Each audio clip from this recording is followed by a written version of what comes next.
All right, well, good evening, everyone from Middle Georgia. We hope you've had a nice weekend because odds are it's about to get even more interesting. The Macon Mayhem hosting the visiting Fayetteville Marksmen, retribution, a 9-game curse, and playoff positioning all on the line tonight as these two rivals kick off their second in a 4-game slate of head-to-head matchups. My name is Alex Von Coydle. Welcome inside the Macon Centreplex. Folks, we're thrilled to have you on board on the Mayhem Broadcast Network, SPHL Live, powered by New Lion, and on YouTube tonight. Well, yesterday, simply put, was a wild one. 96 combined penalty minutes between both sides. The most in a single game all season for the Mayhem. You really had it all yesterday. You had 2 fights, one of which came 29 seconds into the game. You had 7 goals. No team led by more than 1 all night. More scraps than you could count, all capped off by a bench-clearing Donnybrook at center ice after the clock hit triple zeros. It was a really thrilling game. Even if you're a Fayetteville fan and ended up on the wrong side of the score sheet, I think you have to at least admit that was one exciting tilt. But that is now in the past. What's done is done, and part of what's been done was a trio of suspensions handed down by the SPHL for said brawl. Dakota Kletcha and Alexander Tallien are both out for tonight for the Mayhem. Not only can they not play, but Macon is only permitted to dress 14 skaters. It's an SPHL rule. As such, they will be rolling with just 5 defensemen tonight, 9 forwards. Taylor Love is a healthy scratch. Vinny Caligiuri is in. He and Seth Ronsberg are likely to see lots of ice time this evening with 2 of Macon's right wingers unavailable.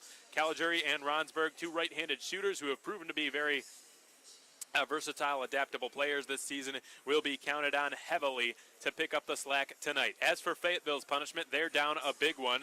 Their backbone goaltender, Dylan Kelly, who ranks 3rd in the SPHL in games played this season with 29 if you include last night, will be out of commission this evening because Nathan Perry was loaned to the South Carolina Stingrays in the ECHL earlier this week. The Marksmen's options at goaltender are very thin right now. They had no choice but to go with college standout Jake Moore. The 24-year-old inked his first professional contract with the Marksmen yesterday.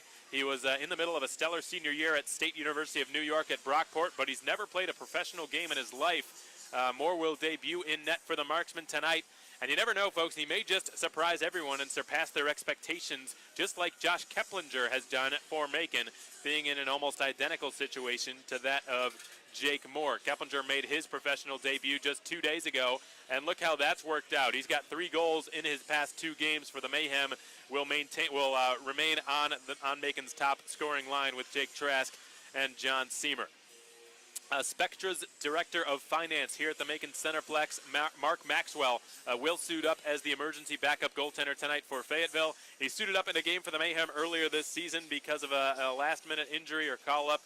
It was actually a call-up. It was Andrew D'Agostini left for Reading on very short notice, and the Mayhem needed an emergency backup. They went with Mark Maxwell in goal, and that was for the Friday. It was actually the Friday, December 14th game, if I'm not mistaken, against Fayetteville. It was either that night or it was around then when Mark Maxwell suited up for the Mayhem. And again, he's somebody who is not really a hockey player. He works in the building here at the Macon Centreplex as the VP of Finance or Director of Finance for Spectra, the 36-year-old. So the Marksmen very hopeful that nothing happens to Jake Moore tonight, because if it does, then they might be in some trouble.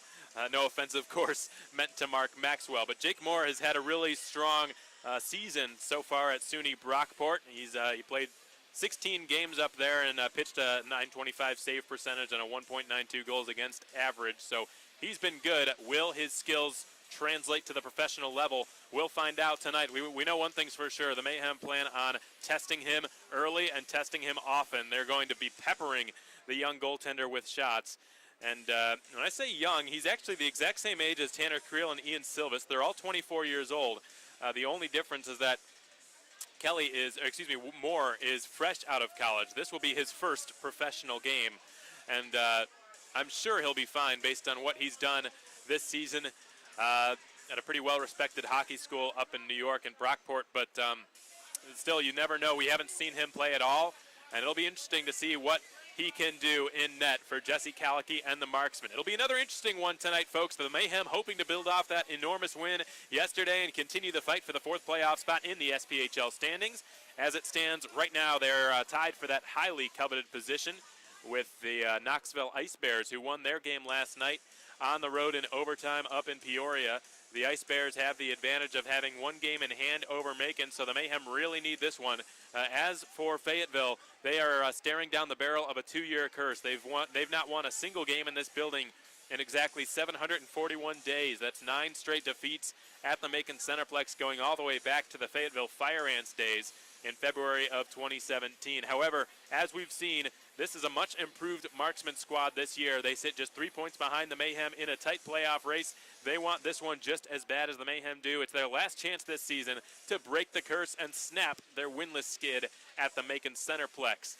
Let's take a look at our 3 keys of tonight's game for the Macon Mayhem. Number 1, keeping a cool head. Yesterday, of course, we did not see much of that from anyone. It was a 96 penalty minute game. The Mayhem responsible for just about half of those. Fayetteville responsible for the other half, and it seems like over the years in the past, the most heavily penalized games for the Mayhem have always come against Fayetteville. As a matter of fact, one of the few times that there were more combined total PIMs in a single game than there were last night came against Fayetteville, and it was the most PIMs combined in a single game in franchise history. 116 back on December 16th of 2017. In Macon's 9-0 win over the Fire Ants, there were 116 total penalty minutes. There were 56 against Macon and 60 against Fayetteville. And on that night, Dennis Sicard, well, I beg your pardon, that was a different night, but Dennis Sicard held a record for most PIMs in a single game. That was broken last night as well. Alexander Tallene snapped that record by a long shot. He was given 31 penalty minutes, most ever by a single player in franchise history. Tallene is out tonight, as is Dakota Klecha. Fayetteville missing their goaltender, Dylan Kelly, who has started 29 games for them this season. But that leads us to our second key of tonight's game, which we already hinted at earlier in the pregame show. Test more early and test him often. We haven't seen him at all. He has not had a taste at the pro level yet.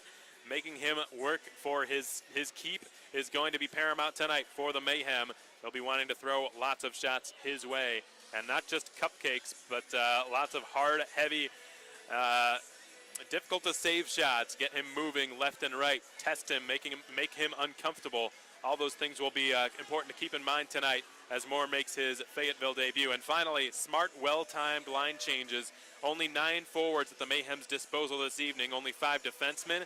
With that in mind, they can't be lackadaisical or lackluster about their decisions to replace forwards or defensemen. They've got to be smart about their timing with line changes. We saw a bench minor yesterday. Fayetteville was guilty of a delay of, too many men on the ice penalty, which ended up being costly. So the Mayhem must keep that in mind, especially with the short bench, to time their line changes in an effective manner. That wraps up your 3 keys of tonight's game. Really quick, just recapping them: keeping a cool head, testing more early and often, and smart, well-timed line changes. These have been your 3 keys of tonight's game. We'll hear from Mayhem assistant coach Ryan Michael in just a moment, folks, on the Mayhem pregame show. We'll be back in just a moment after our interview with the Mayhem's assistant coach, Ryan Michael. That's coming your way. Keep it right here on the Mayhem Broadcast Network.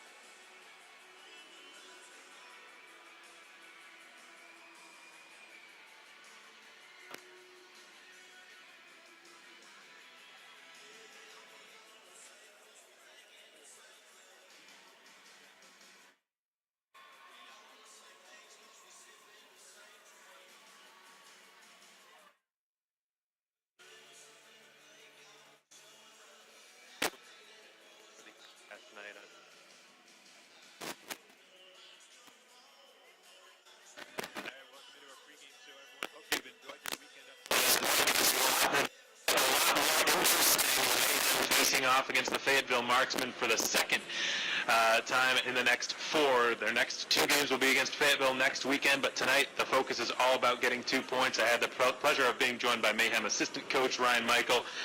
Coach, first up, appreciate your time. Thanks for joining me here. Thank you for having me. Coach, it was arguably the rowdiest game of the year last night. A season-high 96 penalty minutes combined between 2 teams. What were some of your thoughts and takeaways in general from yesterday's game?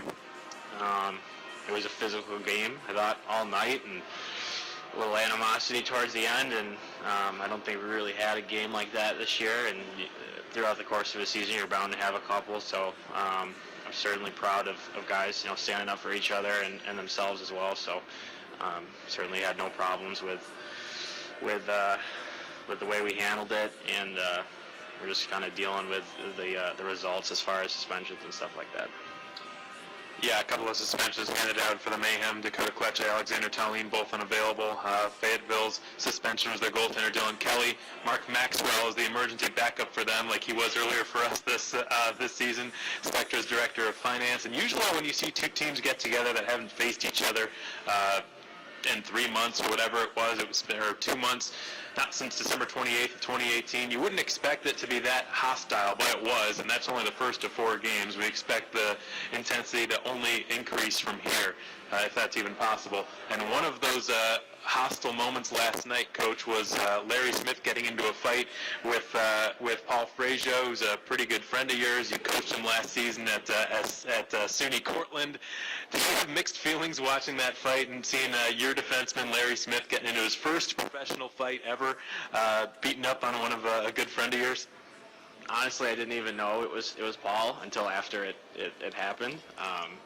But I think Larry's, it's kind of been in him to do that. I'm not surprised, but when you talk to him, he's kind of like a gentle giant a bit. So, but it was kind of good to see that fire in him, and I spoke to Paul before the game. We had a good laugh about it too, so it was funny. Yeah, I bet. And I talked with Larry Smith's dad about his toughness, and you wouldn't really expect it because he's, like you said, sort of a gentle giant. Pretty low on the PIM total this season. Sort of just does his job. A smart defensive player. But boy, could he bang. He proved that last night, and sounds like he didn't necessarily know what he was doing. He was just going to throw him hard and throw him fast, and he definitely did that. So I know it seems to everyone around, Coach, shifting gears a little bit to Josh Keplinger, it seems like everyone has just had their expectations blown out of the water by him. But he was a pretty highly touted acquisition coming in from Lawrence University. He was well renowned for his his shot power and his accuracy. Has he surpassed your expectations as well, and the coaching staffs here? Well, when you see guys like the numbers on papers and stuff like that, it's kind of hard to tell. But from the first kind of skate he had here, I think Leo and I both felt like he had a good mind for the game, especially offensively. He kind of knows how to find some areas on the ice, and just feeding him some pucks, coming down his strong side immediately. After practice, Leo said we'll put him on the power play because he can shoot, and he's definitely been a smart plug for us, and obviously offensively contributing, but just kind of giving us a shot in the arm, which we desperately needed at this time of the year. Absolutely. He and Jimmy Soper both had good at shot in the arm for the Mayhem. Soper making his return to action last night, getting an primary assist, getting on the score sheet almost immediately after missing 14 games. Captain, what a job he's done in such a short amount of time, just stepping in, playing alongside 2 veteran players in Jake Trask and John Seamer, and scoring 3 goals in 2 games. It's been incredible, and we hope to see that production continue. So after such a wild night yesterday, Coach, multiple suspensions, like you said, were handed down to Dakota Kletcher, Alex Tallene, and Dylan Kelly for Fayetteville. What's going to be the message from you and Leo with the team being short a couple of players and missing a defenseman back there as well tonight? Kind of bring the same energy and the intensity we had last night, and then just maybe work a little bit smarter. Obviously, we don't have extra guys and bodies on the bench, so staying out of the box is going to be huge. Working to hit a guy on his shoulders and versus kind of slashing him from behind. Just kind of working smart and doing the little things the right way, making them come 200 feet to score, and managing the puck for 60 minutes is kind of a big key to have success again tonight. Yeah, that was always Leo's point for the past few weeks, and how he wanted the team to improve and snap out of the funk was playing a complete 60 minutes. He had felt like the team had good surges, but just hadn't been playing a full 60. The Mayhem are going to be even more hard-pressed to do that tonight, but fortunately for them, both teams are short-handed. With that said, even though it is the second game of the series, we'll see if it is as physical and as hostile as it was yesterday. Last question for you, Coach, and I'll let you get going. It's Pucks and Paws night tonight. You and your girlfriend, Kenzie, you guys have a dog that you adopted earlier this season. Lulu, is she going to be here tonight? And if so, how do you think she'll like it in the atmosphere? She will be here. I'm not sure. She's a little skittish around people, but loves dogs. I brought her here for practice, quite a number of times so far this year, and I put her on the ice once, and I brought her in the stands when we had a little 4-on-4 tournament, and I don't know how she's going to handle the noise. We'll kind of see, and I feel bad for Kenzie. She's going to have to kind of deal with that while I'm on the bench, but hopefully, seeing all the other dogs, and hopefully she'll enjoy it, but we'll see.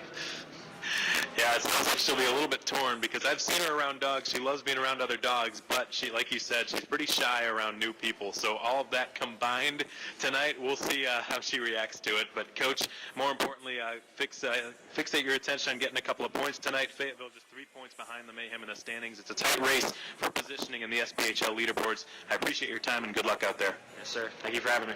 That's Ryan Michael, assistant coach for your Macon Mayhem, and this has been your pregame show. In a moment, we'll be back with starting lineups and more right after this. All right, well, welcome back, folks. We hope you enjoyed that exclusive interview with Mayhem assistant coach Ryan Michael. Had a fun time catching up with him, getting his thoughts on last night's game, one of last night's fights between a current defenseman he coaches and a former defenseman he coaches, and, of course, with Pucks and Paws night going on, seeing lots of dogs of all kind all over the arena tonight. We've got a wiener dog race taking place during the first intermission of tonight's game. It should be a lot of fun, not just for the on-ice festivities, but the off-ice festivities. The Mayhem starting lineup about to be announced right here at the Macon Centreplex by Charles Olson. Fayetteville coming into this game 3 points behind the Mayhem in the standings, sitting at 20-16-8. The Mayhem countering with a record of 23-17-5. Mack will hit the ice. The starting lineups for Fayetteville are as follows. Corey Melkert gets the nod to start on defense, with Alfie Johansson being his defensive partner. Up front, Jesse Calicky has gone with Cody Brown. Jake Houseworth, who netted a pair of goals yesterday, did the Fayetteville captain, and Taylor McCloy. Made his first appearance against the Mayhem last night and impressed in several areas. And again, in net, Jake Moore making his professional debut. We look forward to seeing what he can do in his first game for the Fayetteville Marksmen. The Mayhem starting lineups being announced right now. Zach Urban starting at the right point position. He had arguably the best game of his Macon career last night. Was an assist away from the Gordie Howe hat trick, got into a fight 29 seconds into the contest. And his D partner, Kristaps Bazovic, will line up alongside him. Bazovic, the Mayhem's leading scorer on the blue line. He is Macon's Travis Jake, has been this season. John Seamer will counter for the offensive zone, or the neutral zone faceoff. Jake Houseworth will be the first man he takes a faceoff against tonight. John Seamer was a second star of yesterday's game.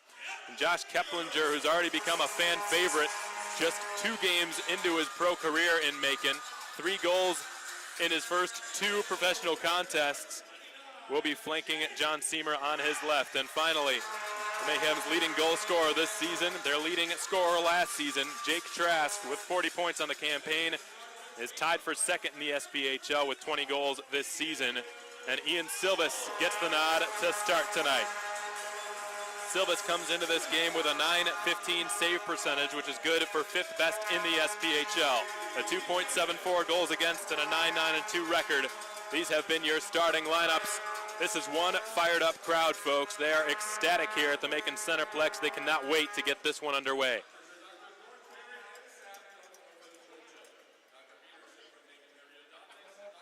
This is the second of a 4-game slate of tilts between the Mayhem and the Fayetteville Marksmen. Deep playoff implications on the line. In all likelihood, whoever receives the majority of points from this 4-game stint will have the edge in terms of the final standings when push comes to shove, and points become all the more valuable. The Mayhem will head out to Fayetteville next weekend and take on the Marksmen, so this will not be the end of the rivalries and the hostilities tonight in the slightest. In the meantime, we're going to step aside from the broadcast for just a second. Please enjoy the singing of our country's national anthem in the meantime.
Well, a heartfelt stick tap extended the direction of New Hope Elementary, who just sang our country's national anthem.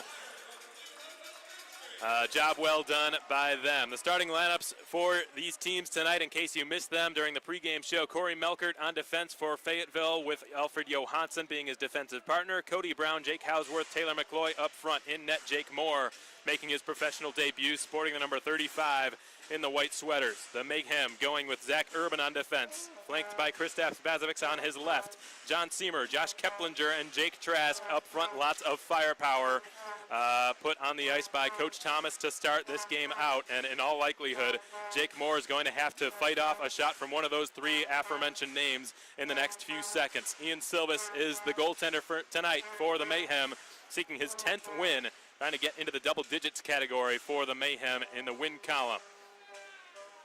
The referee for tonight's game is Steven Saylor. The linesmen are Dan Huntington and Derek Calise. This is the 46th game of Macon's 2018-19 regular season. They sit 3 points ahead of Fayetteville in the standings at the moment. 51 points on the campaign, tied with the Knoxville Ice Bears for 4th place. Knoxville is in Peoria tonight. The Mayhem hoping the Rivermen can do them a favor, and the Mayhem can end the weekend in 4th place in the SPHL. Fayetteville trying to snap a 9-game curse in this building, trying to win their first game at the Macon Centreplex since February of 2017. The opening faceoff will be underway momentarily. Jake Hausworth, the Fayetteville captain, will be countered by John Seamer, the Mayhem's alternate captain.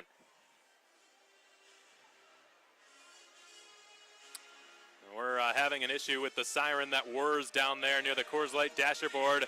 I don't know if they're going to try this again or if we're just going to get underway. So a slight mishap in the game ops department before this game started, but no harm was done. Pucks and Paws night. One of the best crowds we've had, probably the best crowd we've had in Macon all season, folks, and they're all fired up to witness the second game in this 4-game slate of contests between the Mayhem and the Fayetteville Marksmen. Saylor drops the puck, Hausworth wins the draw, and we are underway. It's chiseled in behind the Macon goal. Kristaps Bazovic will wrap it around to the near side. Turnover in front of the net, and a backhand shot sails over Silvis's cage and directly out of play.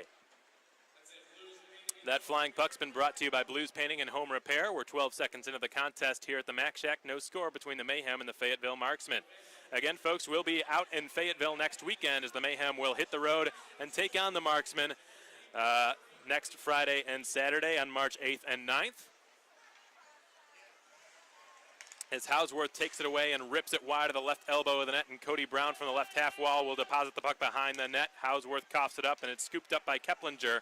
And the Lawrence University product will slide a pass in the direction of Seamer. He is onside. He's dispossessed of it, sets up Keplinger, who shot is blocked. Seamer from down on his derriere with a backhand shot. And Jake Moore's first professional save could not have come from a more weird angle. As here's a quick shot by Seamer again, and he's denied a second time by Jake Moore. What a strange play that was. I'm not sure. If you would have asked Jake Moore what he expected his first pro save to look like, I guarantee you he wouldn't have expected that. And John Seamer landed on his wallet, and from his rear end, he got a shot on goal. And tip your cap to Jake Moore. He has just made his first professional save. Twice, actually, both on John Seamer. And the second one was a pretty good scoring chance. I'd call that a grade A chance for Seamer to score. Larry Smith turns back to get it behind his own goal line. It's pressured by Keelik. He will advance it up the half wall on the far side. Smith gets another chance to clear it as he will send it the other direction. Ronsberg just hauls it out of the zone, and Taylor Price will rim it back in. It's halted by Silvis inside of his own trapezoid. Fed for Larry Smith. It pinballs over his stick, and now a 4-man scrum that's equally divided ensues on the near half wall. It's chiseled back to the line. Tyler Palmer's wrist shot into the glove of Ian Silvis, and he will take a whistle. Tyler Palmer, the Fayetteville alternate captain, one of their alternate captains, a 6'3" defenseman out of Edmonton, Alberta. He and Travis Jake share the A, or wear an A, on the blue line for Jesse Kalicki and the Marksmen. And Jake will get his first shift underway here as he sets up at the right point. Here's a turnaround shot right off an offensive zone face-off win that's snagged by Silvis, who's able to deny a shot from Darren McCormick. Darren McCormick scored the first goal of the game last night in the final minute of period one, racing down the right wing, his off wing on a 2-on-1. and the former Mayhem sniper just ripped it over Tanner Creel's blocker. Perfectly placed shot inside the left post. Urban ends up with it after a defensive zone face-off when Caligiuri gets it on the right wing side. His pass is outside of Sutliff's reach. It bounces over Soper's stick, and Jarrett Cupp will recover the sliding puck that caroms near his own corner on the near side. Cupp's got it behind the net. McCormick is in the F1 for Fayetteville. Cupp leaves it for Soper, who swoops on through and gains the neutral zone. He will slice his way through center, gain the blue line and shoot. It gets blocked by Travis Jake. It flutters up in the air, stays in play just barely, as Sutliff will rim one back behind the net. A little bit too far outside of Soper's reach, and Caligiuri will shovel it now back to the point. Zach Urban's long shot flutters over the crossbar, and Jake Moore never had to put a blocker on it, though he tried.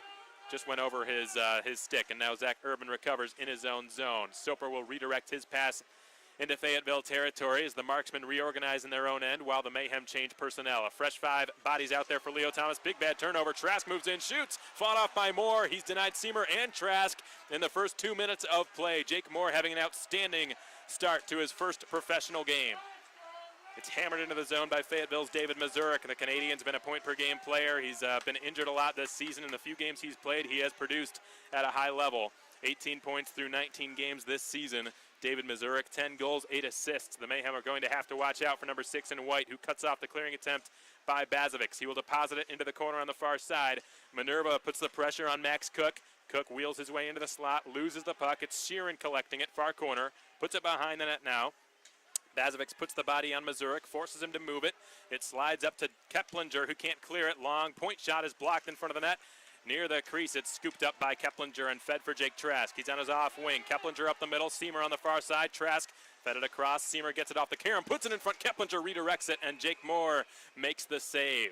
Jake Moore's been tested early and often. That was one of the 3 keys of tonight's game for the Mayhem. They have done that, and Moore has passed all of those tests thus far. He's been in college for the last 4 years, but I'm not sure he's seen a test quite like that one. A one-on-one opportunity against Jake Trask, who was second in the entire SPHL in scoring last season with 69 points on the campaign. Tied for the league lead at the moment. Tied for second in the SPHL. As Ryan Salkeld of Huntsville scored last night, he now leads the SPHL. As Levesque forces a turnover near the slot, it's whacked off his stick back to the line, held in the zone by Larry Smith, who tees it up, tries a slap pass across to Sutliff. Good intention by Smith, but it was nullified at the last moment. And the passerby in that scenario was Cody Brown. He's able to clear it out to the direction of Larry Smith, who will not allow Silvis to have to make a play on it. McCloy steals it, gave it away to Smith, who wedges it just past the blue line. Tyler Palmer recovers at center ice. He will feed it in front of his own bench. It's dumped into the right corner, and McCloy will race after it. Smith rattles it around to the half wall on the near side. Seth Ronsberg begins the race out of his own end. He steps out to center. The puck was passed too far into his path. Fayetteville forces the turnover at center. Marches right back in. Keelik is dispossessed of it by Jarrett Cupp, and here come the Mayhem. Sutliff down the right side. He's pickpocketed by Palmer. Here comes Price on the counterattack. He's pushed off balance by Kristaps Bazovics, but he stays on his skates all the while. Keelik runs into Soper. Opportunity in front of the net is taken away by Sutliff, who had his stick in the right spot. Bazovics will give it out to his right, and Caligiuri chips it in behind the net of Jake Moore. It's been hoisted off the glass, down into Macon territory. Zach Urban hustles back to defend McCormick, who's 1 against 3. McCormick's snipe attempt from a sharp angle is nullified by Ian Silvis, the watchful eye of the Macon goaltender, making the save with his glove. 15-12 to play in the first period, 12 seconds away from our first media timeout of this contest. We've got no score at the Macon Centreplex. Silvis and Moore, each 24 years of age in their first professional season, having a good start to the game tonight. Both of whom are New Yorkers as well. As Sheeran takes over behind the Macon cage. Now it's Mazurek turning it towards the net. It was blocked, and Jarrett Cupp, I believe, did the honors with his skates. And Cupp will get there before Keplinger can. Keplinger able to recover in his own zone, but he's pickpocketed by Max Cook, who carries behind the net. Max Cook shovels a pass into the slot, intercepted, but the Marksmen keep it in the zone. Sheeran feeds it into the circle. as Nick Minerva, forcing the issue, is able to jar the puck free off the stick of Corey Melkert, rather. Bounces over Trask's blade, kept in the zone by Sheeran, who will work it down the half wall. Loose puck near Steven Saylor is rescued by Cup and fed up the wall on the right wing side for John Seamer. Keplinger gets back onto his skates after taking a bit of a digger. He flies it at the net from center ice from the red line. Will skate now to the Macon bench to complete a line change. As Jake Trask wins possession of the puck, feeds it back to Seamer, whose long shot is blocked. Caleb Cameron searching for a rebound, but the Marksmen have cleared it out of harm's way. Zach Tattern holds the line. He's onside as he joins in the rush. It's shoveled in behind the net now by Joe Osaka. Tattern goes down. He receives the pass in the corner by Keelik. Tattern is pinned up to the corner boards by John Seamer, and it's worked up the wall, kept in the zone again. It's Travis Jake kicking it up to his stick, pulling the trigger through traffic on net. Stick save Silvis. Whacked back behind the cage, and it's Zach Urban collecting it there for the Mayhem. He's unable to clear. He takes Joe Osaka down, but the Mayhem will be guilty of a penalty. A hook is forthcoming against, if I'm not mistaken, Caleb Cameron. And the Mayhem will be going to the penalty kill for the first time tonight. Fayetteville to their first power play, which yesterday went 1 for 4.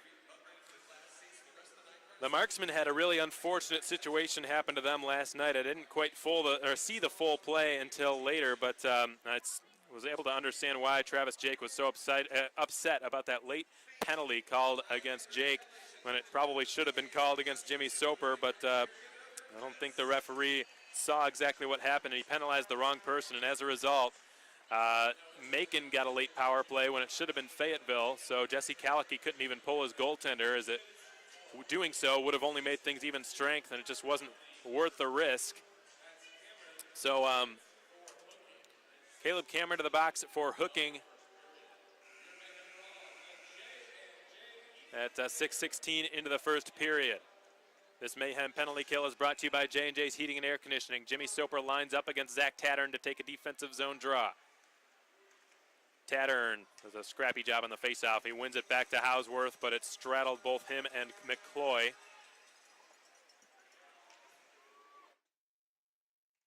Minerva blasts it around the wall on the far boards, and Jimmy Soper redirects it out of the zone before taking down Zach Tattern near the point.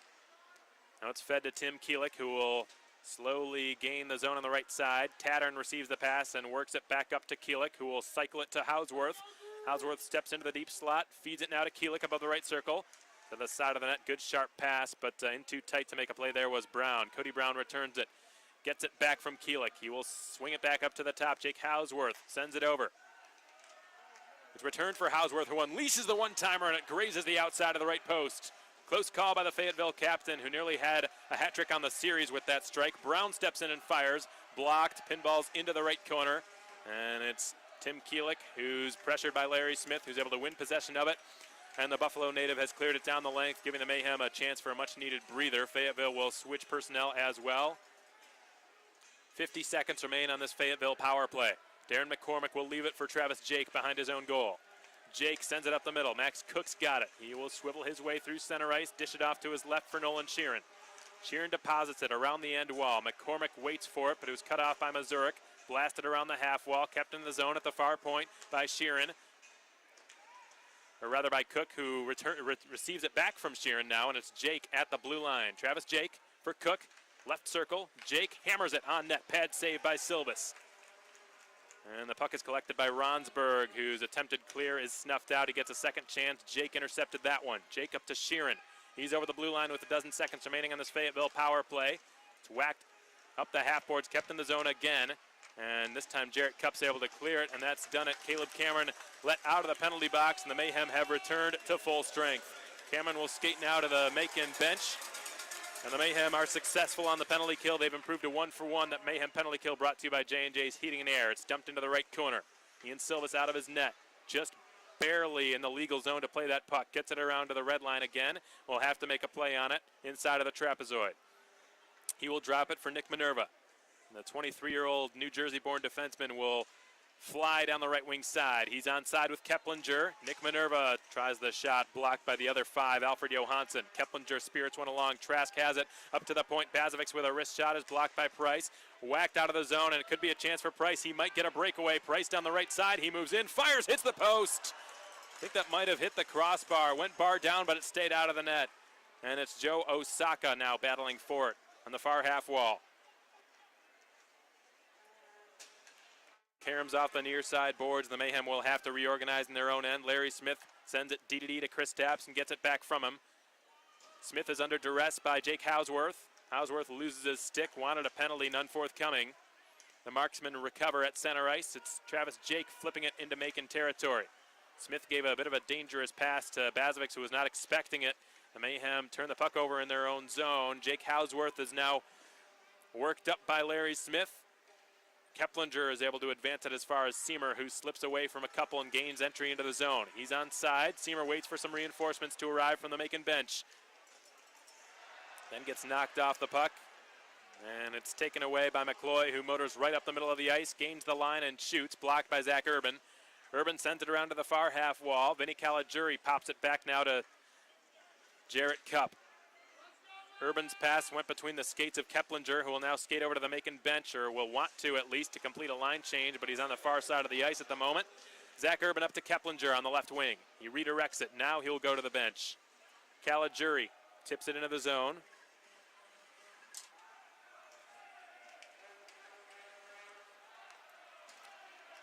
And the Marksmen race out with it. McCormick put it over the blue line, bounces off the blade of Taylor Price. Jake sends it on net, just missed the left post. Silvas, off his angle a little bit. Price gets an opportunity. It bounces off his stick. The pass too hot to handle as Bazovic finishes the check on Price, who stays on his skates, works his way to the front, turns it at the net. Silvas made the save, and he pounces on the rebound to cover it up. 9-1-1 to go in the first period. No score at the Macon Centreplex. Fayetteville, it appears, being outshot by the Mayhem 8-5, but there is no score to show for it just yet. We hope you've enjoyed the game up till this point, folks. The Mayhem hosting the Fayetteville Marksmen for the final time this season. Fayetteville hoping to snap a curse that extends back to the 2016-17, or rather the 2016-17 season, when they were the Fayetteville Fire Ants. That is the last time they won a game in this building, back on February 18th of 2017. And since then, the Mayhem have always managed to take care of business when hosting Fayetteville.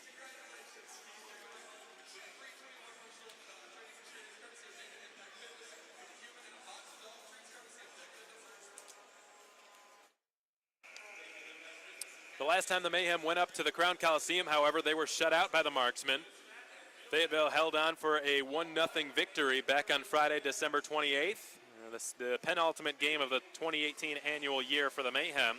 Jake Hausworth scored the lone goal in that tilt as well. Ian Silvas, despite playing very well in goal, was handed the loss. Fayetteville's power play that night going 1 for 7. It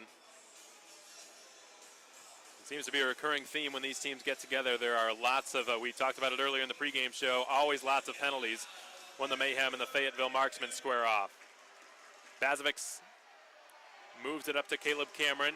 He will dump it wide of the net. No icing as he had just gained the red line. Jake Moore sends it around the boards, turned over to Levesque, who will carry behind the net and center it out front dangerously, but there were just too many white sweaters swarming the area to block off the pass from Justin Levesque. And now it's Travis Jake who will settle things down and feed it up to Mazurek on his right. Mazurek will rattle it in. Silvas is pressured by Nolan Sheeran, who's trying to take it away, and Sheeran is pointing at Silvas, believes he did something he was not allowed to do. Silva scurried back into his crease. I'm not sure what happened here.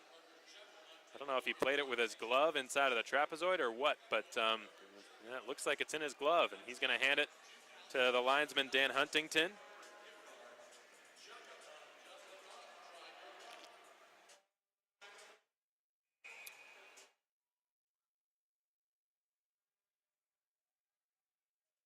So the ensuing draw will take place in the left circle in the Macon zone. 8:42 to go in the first period. We're still scoreless at the Mac Shack. By this time yesterday, we had already had a fight. By the 29-second mark yesterday, we had had a fight between Zach Urban and Corey Melkert of Fayetteville. The puck flutters out of play into the bottom of section 109. That flying puck's been brought to you by Blues Painting and Home Repair. If you're interested in coming out to a Mayhem game as a group this season, folks, call the Mayhem front office line at 478-803-1592. Groups of 10 or more get discounted tickets at $13 a piece, plus free hats and an experience upgrade of your choosing. To speak with Tyler Layfield, Colin Mitchell, or myself, we'd be happy to get you all squared away. There are 3 home games remaining on the calendar for the Mayhem this regular season as Seth Ronsberg receives a nice breakout pass from Jarrett Cup. And Levesque will attempt to twist it down to Cameron, who's well covered by Travis Jake. Levesque decides instead to feed it the other way, and Ronsberg had his stick outstretched, but he couldn't receive that pass from Levesque, and Cup will take over now behind his own goal. Cup rims it around to Keplinger in front of his own bench. Keplinger's pass reaches Levesque. He will kick it up to his stick. He's onside. Keplinger taps his stick, calls for it, swivels away from 1, then 2, then shoots. Missed the left post. Close call by Keplinger as Smith will feed it down in behind the net. Keplinger catches up to it near the Margaritas Mercer Village dasherboard on the far half wall. Kick to the stick from Seamer. He will send it over to Trask. Rescued it brilliantly. Trask put it over, hoping for Keplinger, who turns it at the net after that attempt from a tough angle, and that time it was stopped by Jake Moore. What's wrong with Josh Keplinger all of a sudden? He can't score from behind the net. He's had a tremendous couple of games since he's been here, folks, and that does not appear to be stopping anytime soon. We'll hear from Josh Keplinger, the Mayhem's newest addition, during the first intermission of tonight's game. I'm told he's got some teammates tuned in from Lawrence University. So be sure to tune in during the first intermission for that interview with Josh Keplinger and much more. Kielik down the right side is onside as he enters the Macon zone. His backhand shot is smothered by Ian Silvas' glove.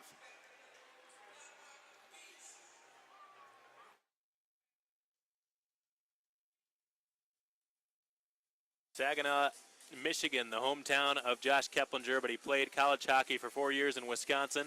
He had a goal in his professional debut, the Lawrence University product. Ranks 4th all-time in Lawrence University history among hockey players for goals scored throughout his career. Jake Moore so far having a similarly strong start. Fayetteville's goaltender making his pro debut tonight as well. Looks sharp as a knife. The Mayhem guilty of icing. That icing call brought to you by Tropical Smoothie Cafe. If I'm not mistaken, that's the first time we've had an icing call all night. Don't forget, folks, there will be a Wiener Dog Dash during the first intermission of tonight's game. Lots of Wiener Dogs in the building. Very excited for that. It seems like they know what's going to happen because they're all ready to go. If I'm not mistaken, we had 23 or 24 sign up for the races, so that should be a lot of fun. John Seamer, right side. And his shot blocked from the right circle. He is taken down hard into the boards. He's a little slow to get up, the Mayhem's alternate captain, but he gets back onto his skates and will sort of labor back to the Macon bench. Lisa Connolly getting ready to take a look at him, the Mayhem trainer. And that's somebody that the Mayhem cannot afford to lose. He went fast and hard into the end wall. Fayetteville will be lucky if they're only given 2 minutes for that. Skating to the penalty box, Alfred Johansson. And the Mayhem will be going to their first power play of the game. I would imagine John Seamer won't be out there, at least not at first, as he normally would. Macon's power play last night clicked twice. There have not been a lot of times this season where they could say that. So they've been on a nice little roll lately. The Mayhem man advantage has only struck twice in a game 3 other times this season leading up to last night. Seth Ronsberg will take Seamer's place on this power play. He will take the offensive zone face-off. 2 minutes for tripping called against Alfie Johansson. The puck drops, and off the tie-up, it's worked back to the blue line for Zach Urban, who scored a PPG last night. Sutliff surveys down the left side, had his shot blocked. That one stung Tyler Palmer. Urban brilliantly keeps it in the zone despite the hard clearing attempt.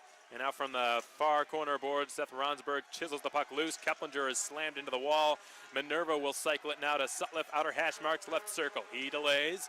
Ronsberg returns it for him. The ex-Mississippi River King on the left half wall with it now. Derek Sutliff assisted on Keplinger's PPG yesterday. Centers for Ronsberg, who misfires. I believe it was actually blocked by a Fayetteville stick.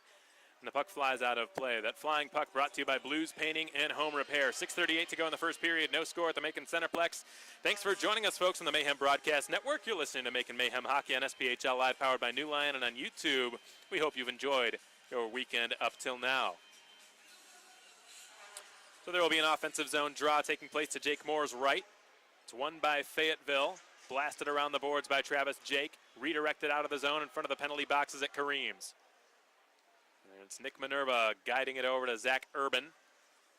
The Calgary native has it behind his own net. Urban delivers up to Josh Keplinger. He swivels through 3, then sets up Sutliff wide open, shoots, and scores!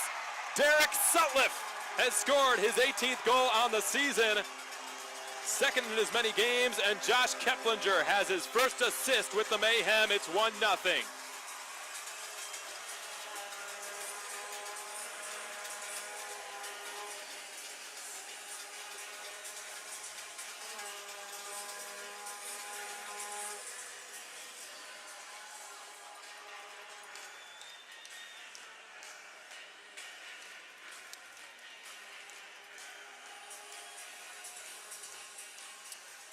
This power play is on a roll right now, folks. They're starting to wake up after a very slow campaign thus far on the man advantage. And they're starting to turn things around at least a little bit. Again, we said yesterday it was just the 4th time all season the Mayhem had managed to score 2 power play goals in a single game. They've got 1 on their first opportunity tonight, and that's now 3 consecutive games all throughout this 3-game homestand in which they've scored a PPG. Derek Sutliff now just 2 goals shy of Jake Trask's team lead in goals with 20. Josh Keplinger, Zach Urban getting the assists on Derek Sutliff's goal. That goal coming 13:46 seconds into this contest. 6:08 remain in the first period. The Mayhem now enjoying a 1-0 lead. Offensive zone win by Macon. Minerva will tap it over the stick of Sutliff.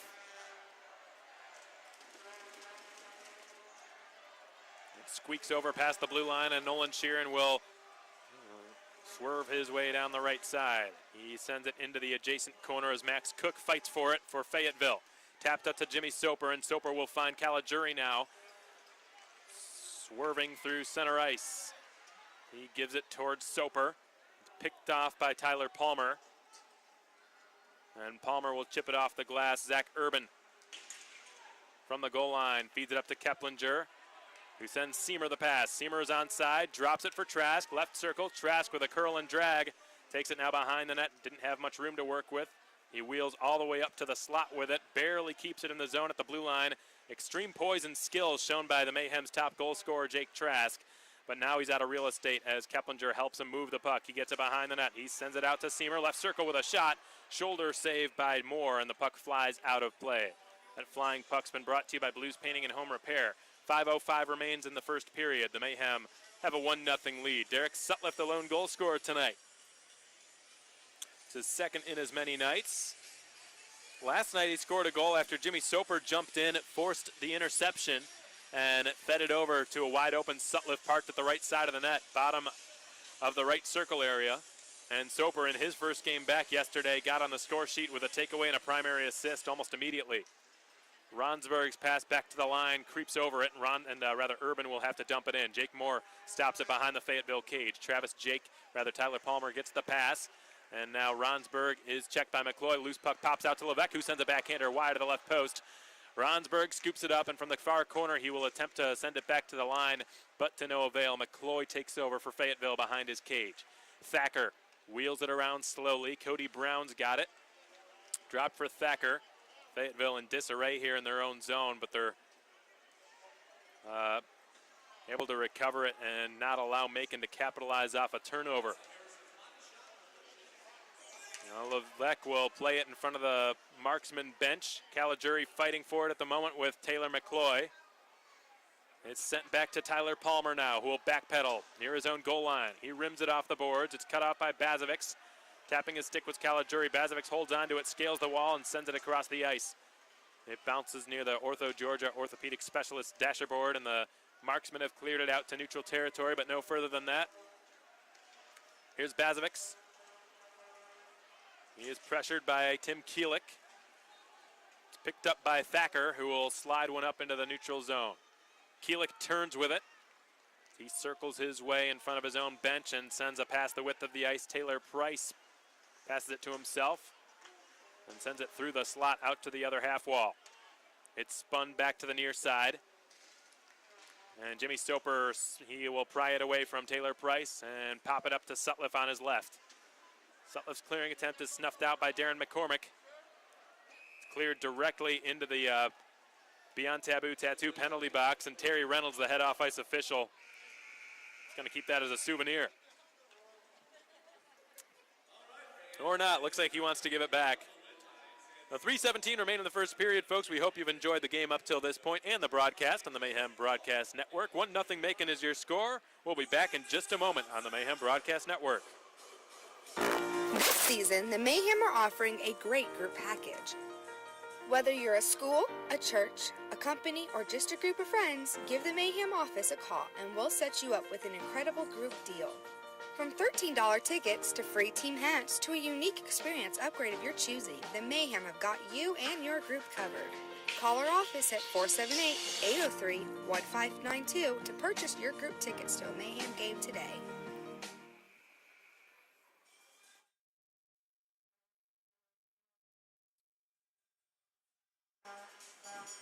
So a quick look around the SPHL. This is actually the only game that has started, at least according to point streaks on the SPHL website. Birmingham hosting Evansville, Pensacola's in Huntsville, Roanoke's in Quad City, in the Quad Cities, and Knoxville is in Peoria in Central Illinois, finishing out their series on the road.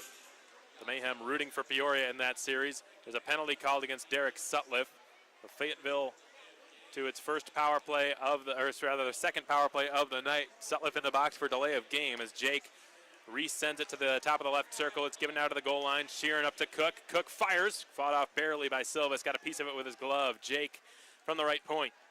The Boston College product will give Max Cook the pass near the outer half wall on the far side. Back to Jake in the high slot. Hammers a one-timer that flutters over the cage. Sheeran will rim it around. Back to Cook. Far half boards. Jake in the deep slot at the apex of the umbrella. McCormick right circle. Back to Jake again. Travis Jake delays. Cook tees it up, sends it to the goal line. Side of the net, stuff attempt, a couple of saves by Silvis, and they finally score on the third or fourth shot. It's Mazurek tapping it in through the 5-hole of Ian Silvis, a power play goal for Fayetteville, and this game's all tied up at 1. Way too many point-blank opportunities conceded by the Mayhem on that penalty kill. They were not diligent enough closing down on that passive box. David Mazurek, we talked about him. He's a dangerous player to leave open.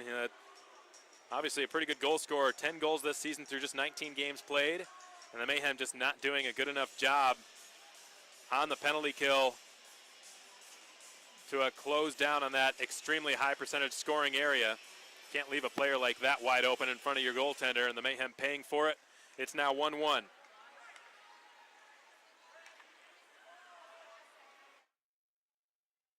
Keplinger will slide it below the goal line, and it's picked up by Alfred Johansson. Turned over, and Trask cut his way above the goal line, feeds it up to Jarrett Cupp, does a head fake, takes it down the left boards. Jarrett Cupp puts it in behind the net. It's sent around to the far boards and kept in the zone ultimately by Zach Urban.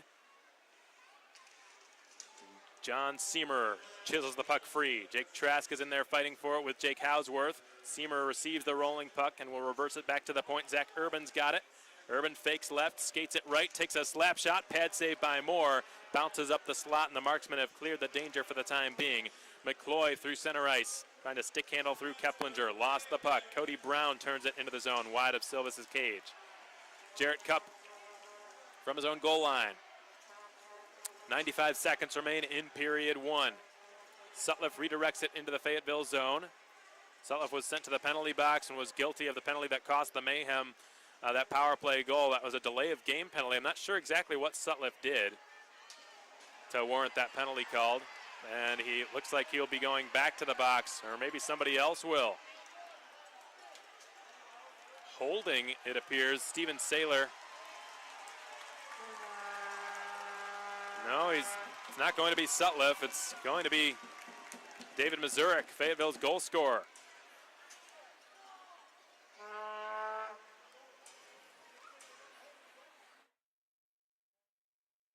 I saw Steven Saylor make 2 hand gestures to the timekeepers. It looked like the first one was holding, and then the next one was slashing, if I'm not mistaken. So I'm not sure what that's why there were 2 gestures. That's a penalty you don't see every day. So Macon back to the Wild Wing Cafe power play, hoping to go 2 for 2 tonight.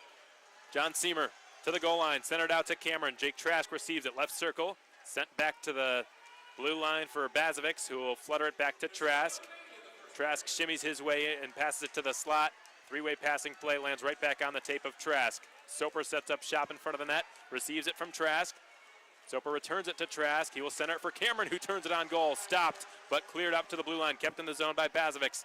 Trask, left circle, saucers it to Bazovic, gives it over to Seamer. Circle-to-circle pass attempt is broken up. Good stick check by Nolan Sheeran as the puck flutters out to neutral territory. Bazovic has it with 32 to go in the period. His pass right up the middle is interrupted by Johansson, given away to Cameron, who will feed Seamer the pass in across the Fayetteville blue line. Knocked off the boards, but kept by Bazovic at the left point. He is hit hard, loses his helmet. Now it's taken by Seamer from Soper. Bazovic skates over to the bench. Seamer's cross ice pass rattles back to the point for Trask. Trask will attempt to scale it back down the boards. Caleb Cameron delivers a good-sized check, but the Fayetteville Marksmen have cleared it, and that'll just about do it for period one. 2 power play goals, one aside, one by Sutliff, one by Mazurek, and we've got a 1-1 score through 20 minutes of play at the Macon Centreplex. Thanks so much for joining us tonight, folks, on the Mayhem Broadcast Network on SPHL Live, powered by New Lion, and on YouTube. To fans of both sides, we hope you've enjoyed the broadcast as well as the on-ice performance by both of these sides. The Mayhem getting the start they wanted, getting on the board first, continuing their power play goal-scoring streak to now 3 games, which I'll have to check my facts real quick, but I'm not sure that's happened this season either. I'm looking right now. Check that. It has. That's right. It did happen a lot in the beginning of the season, but it's the first time, if it means anything, folks, that the Mayhem have gone on a 3-game power play goal-scoring streak since early December. So that's certainly something, if you're a Mayhem fan tuned in out there looking for something to be optimistic about. That is certainly something. Outside of Josh Keplinger, obviously, one of the big things to be optimistic about.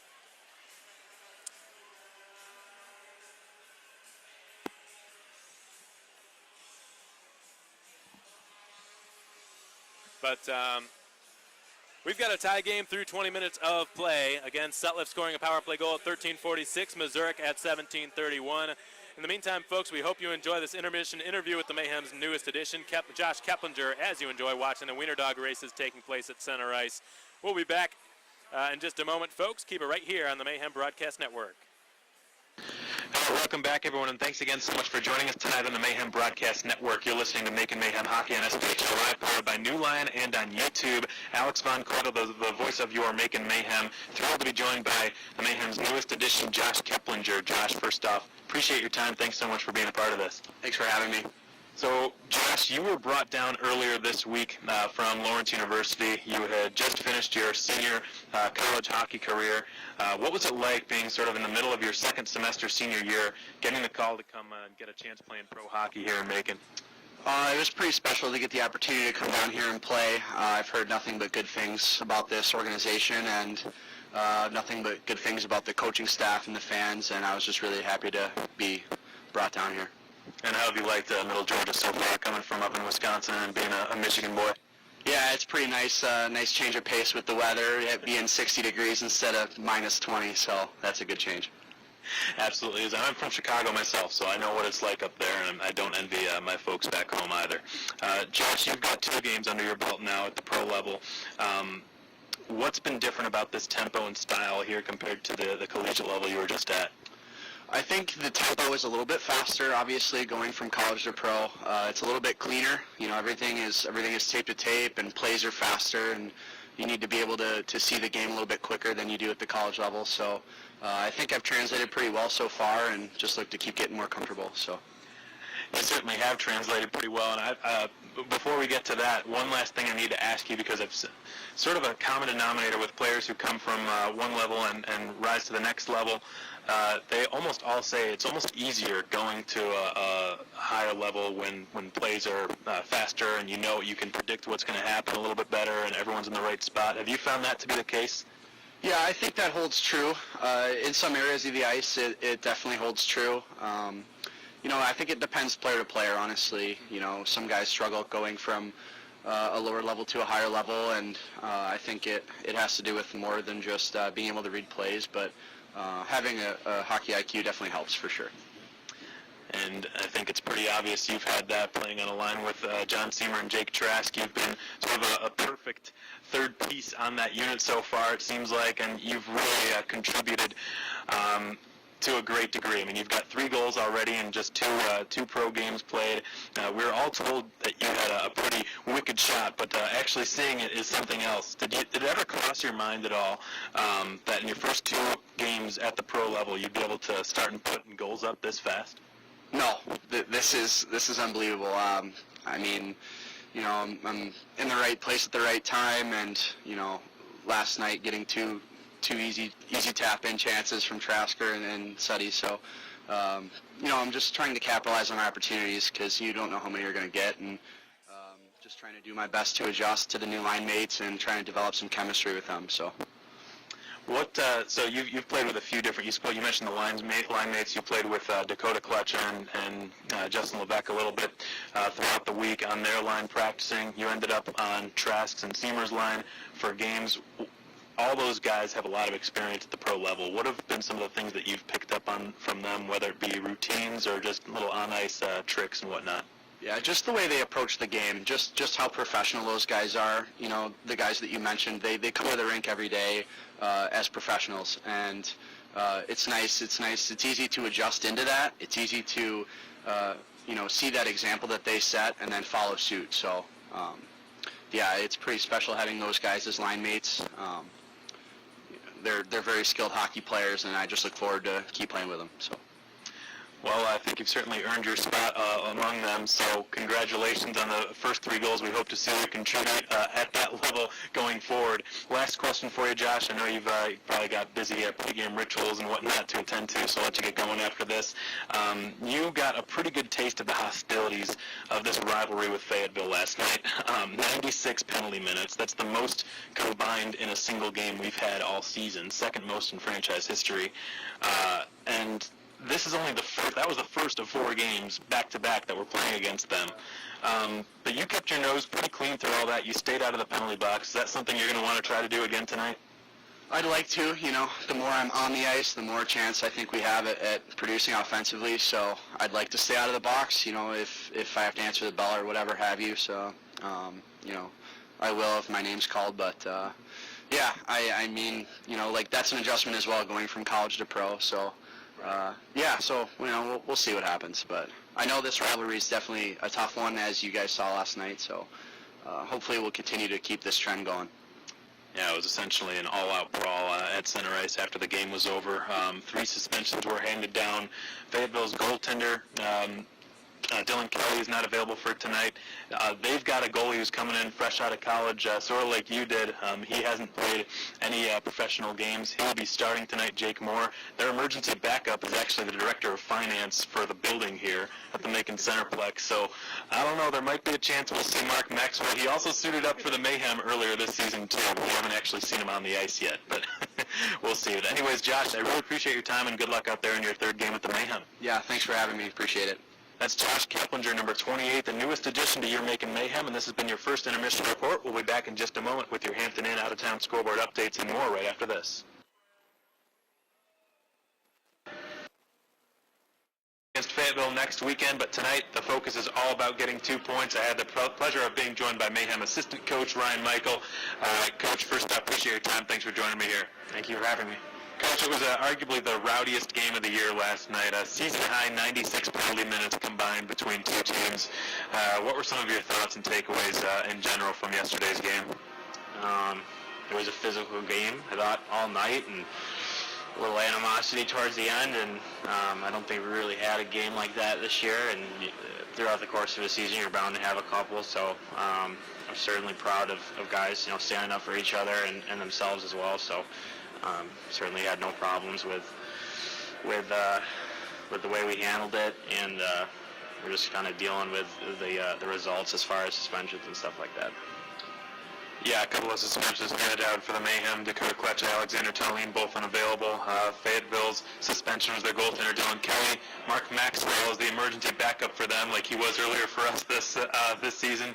Spectra's director of finance. And usually when you see 2 teams get together that haven't faced each other in 3 months or whatever it was or 2 months, not since December 28th of 2018. You wouldn't expect it to be that hostile, but it was, and that's only the first of 4 games. We expect the intensity to only increase from here, if that's even possible. And one of those hostile moments last night, Coach, was Larry Smith getting into a fight with Paul Frazier, who's a pretty good friend of yours. You coached him last season at SUNY Cortland. Did you have mixed feelings watching that fight and seeing your defenseman, Larry Smith, getting into his first professional fight ever, beating up on one of a good friend of yours? Honestly, I didn't even know it was Paul until after it happened. But I think Larry's, it's kind of been in him to do that. I'm not surprised, but when you talk to him, he's kind of like a gentle giant a bit. So, but it was kind of good to see that fire in him, and I spoke to Paul before the game. We had a good laugh about it too. So it was funny. Yeah, I bet. And I talked with Larry Smith's dad about his toughness, and you wouldn't really expect it because he's, like you said, sort of a gentle giant. Pretty low on the pin total this season. Sort of just does his job. A smart defensive player. But boy, could he bang. He proved that last night, and sounds like he didn't necessarily know what he was doing. He was just going to throw him hard and throw him fast, and he definitely did that. So I know it seems to everyone around, Coach, shifting gears a little bit to Josh Keplinger, it seems like everyone has just had their expectations blown out of the water by him. But he was a pretty highly touted acquisition coming in from Lawrence University. He was well renowned for his shot power and his accuracy. Has he surpassed your expectations as well, and the coaching staffs here? Well, when you see guys like the numbers on papers and stuff like that, it's kind of hard to tell. But from the first kind of skate he had here, I think Leo and I both felt like he had a good mind for the game, especially offensively. He kind of knows how to find soft areas on the ice, and then just feeding him some pucks, coming down his strong side immediately. After practice, Leo said we're putting him on the power play because he can shoot, and he's definitely been a spark plug for us, and obviously offensively contributing, but just kind of giving us a shot in the arm, which we desperately needed at this time of the year. Absolutely. He and Jimmy Soper both been a good shot in the arm for the Mayhem. Soper making his return to action last night, getting in a primary assist, getting on the score sheet almost immediately after missing 14 games. Keplinger, what a job he's done in such a short amount of time, just stepping in, playing alongside 2 veteran players in Jake Trask and John Seamer, and scoring 3 goals in 2 games. It's been incredible, and we hope to see that production continue. So after such a wild night yesterday, Coach, multiple suspensions, like you said, were handed down. Dakota Kletcha, Alex Tallien, and Dylan Kelly for Fayetteville. What's going to be the message from you and Leo with the team being short a couple of players and missing a defenseman back there as well tonight?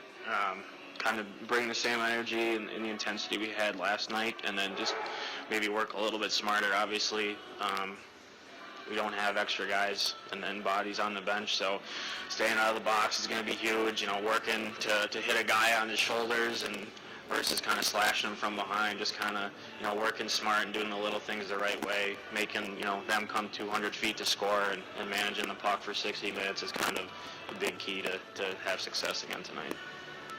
Yeah, that was always Leo's point for the past few weeks, and how he wanted the team to improve and snap out of the funk was playing a complete 60 minutes. He had felt like the team had good surges, but just hadn't been playing a full 60. The Mayhem are going to be even more hard-pressed to do that tonight, but fortunately for them, both teams are short-handed. With that said, even though it is the second game of the series, we'll see if it is as physical and as hostile as it was yesterday. Last question for you, Coach, and I'll let you get going. It's Pucks and Paws night tonight. You and your girlfriend, Kenzie, you guys have a dog that you adopted earlier this season. Lulu, is she going to be here tonight? And if so, how do you think she'll like it in the atmosphere? She will be here. I'm not sure. She's a little skittish around people, but loves dogs. I brought her here for practice, quite a number of times so far this year, and I put her on the ice once, and I brought her in the stands when we had a little 4-on-4 tournament, and I don't know how she's going to handle the noise. We'll kind of see, and I feel bad for Kenzie. She's going to have to kind of deal with that while I'm on the bench, but hopefully, seeing all the other dogs, and hopefully she'll enjoy it, but we'll see. Yeah, it sounds like she'll be a little bit torn, because I've seen her around dogs. She loves being around other dogs, but she, like you said, she's pretty shy around new people. So all of that combined tonight, we'll we'll see how she reacts to it. But Coach, more importantly, fixate your attention on getting a couple of points tonight. Fayetteville just 3 points behind the Mayhem in the standings. It's a tight race for positioning in the SPHL leaderboards. I appreciate your time and good luck out there. Yes, sir. Thank you for having me. That's Ryan Michael, assistant coach for your Macon Mayhem. Okay, welcome back, everyone. We hope you enjoyed those interviews. One of them was a playback from the pregame show because I wanted to take a little bit longer to address the Pucks and Paws, the Wiener Dog race that was going on. I had some skin in the game, so suffice it to say that the dog I was pulling for won the race. So I'm really proud. Her name is Hazel, a Wiener Dog from Macon. I'm really proud of her.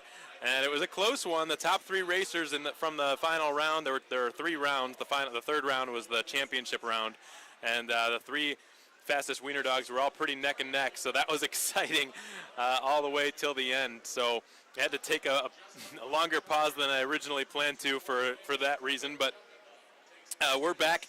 The Mayhem, the Marksmen tied 1-1 through one period of play. Both goals coming on the power play. Sutliff's coming 13:46 into the contest, and then Sutliff guilty of a power play himself, which led to Fayetteville's response. Sutliff given a delay of game penalty at 16:43. Less than a minute later, David Mazurek striking on the power play. Max Cook, Nolan Sheeran on the assists. It was a well-cycled play. Travis Jakes setting the whole thing up, really, from the blue line. And Sheeran and Cook got a couple of point-blank opportunities before David Mazurek ultimately just smashed it in through Silvas' 5-hole to put the Marksmen on the board. Just too many grade A scoring chances. Silvas either made 2 or 3 point-blank saves, which is far too many to ask your goaltender to make, especially on a power play. The Mayhem did not do a good enough job closing down that middle. The most dangerous area on the ice was pretty much occupied by David Mazurek and nobody else. So Mazurek coming through, making the Mayhem pay, scoring a power play goal through the 5-hole of Silvas to get his 11th on the campaign. It's amazing, folks. Mazurek has played, this is just his 19th game all season. He only trails 2 players now on Fayetteville in goals scored. Only Darren McCormick and Jake Hausworth have scored more goals this season than David Mazurek. So he's been a great goal scorer for Jesse Kalicki all year. And he's played in less than half the games so far this season, but when he has played, he's made those games count. And he's gotten Fayetteville on the board late in period 1 to level the score up 1-1. The Mayhem getting the start they were after. They got the first goal of the contest. Made it 1-0, 13:46. Got off to a good start, stayed pretty disciplined. Only 2 penalties against Macon, 1 for 2 on the PK tonight. Fayetteville got a penalty late in the in the first period. So the Mayhem will be on the carryover time.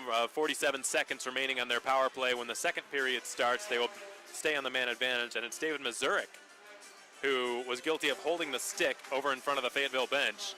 That was called by Steven Saylor. So the Mayhem in the middle of their second power play at the moment. So who knows? Maybe so Sutliff scored, went to the box. Fayetteville scored. Maybe when Mazurek, who got their goal, goes to the box, maybe the Mayhem will do the same thing. That is yet to be seen. The Mayhem with, again, 47 seconds remaining on that power play when they return. Shots favoring Fayetteville 11-10 through one period of play. Let's take a look around the SPHL for some out-of-town scoreboard updates brought to you by by Hampton Inn & Suites. All 10 teams playing this Saturday night. Knoxville's in Peoria, no score, 3 minutes into the contest up at Carver Arena in Middle Illinois. Quad City hosting Roanoke this evening. No score in that contest either. Birmingham up 2-0, trying to bounce back after their defeat in Huntsville last night. They lead 2-0 over the Evansville Thunderbolts at the moment, and Huntsville and Pensacola scoreless through a minute of play out at Von Braun Center in northern Alabama. That wraps up your Hampton Inn & Suites out-of-town scoreboard update. We're going to step aside one last time, folks. Long intermission because of the Wiener Dog races, which could not have ended better from my point of view, at least. That was a really fun race. I'll have to talk with Colin Mitchell, the game ops coordinator here, because he was here last season, and I wasn't. I'll have to ask him if it was that intense and that exciting last season.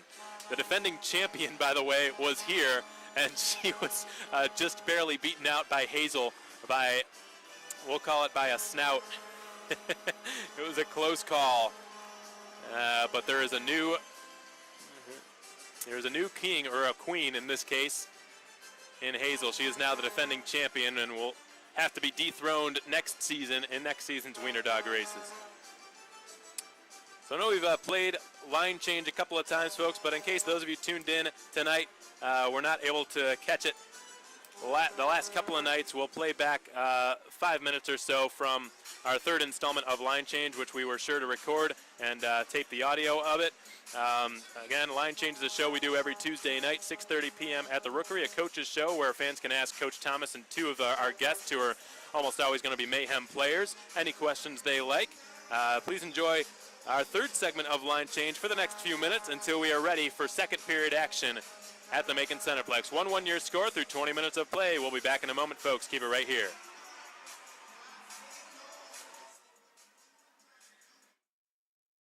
And get their morale back. Coach, I need to ask you what the feeling was like in the locker room and on the bench after that one was in the bag on Thursday night last week. No, obviously it's a good feeling snapping a streak like that.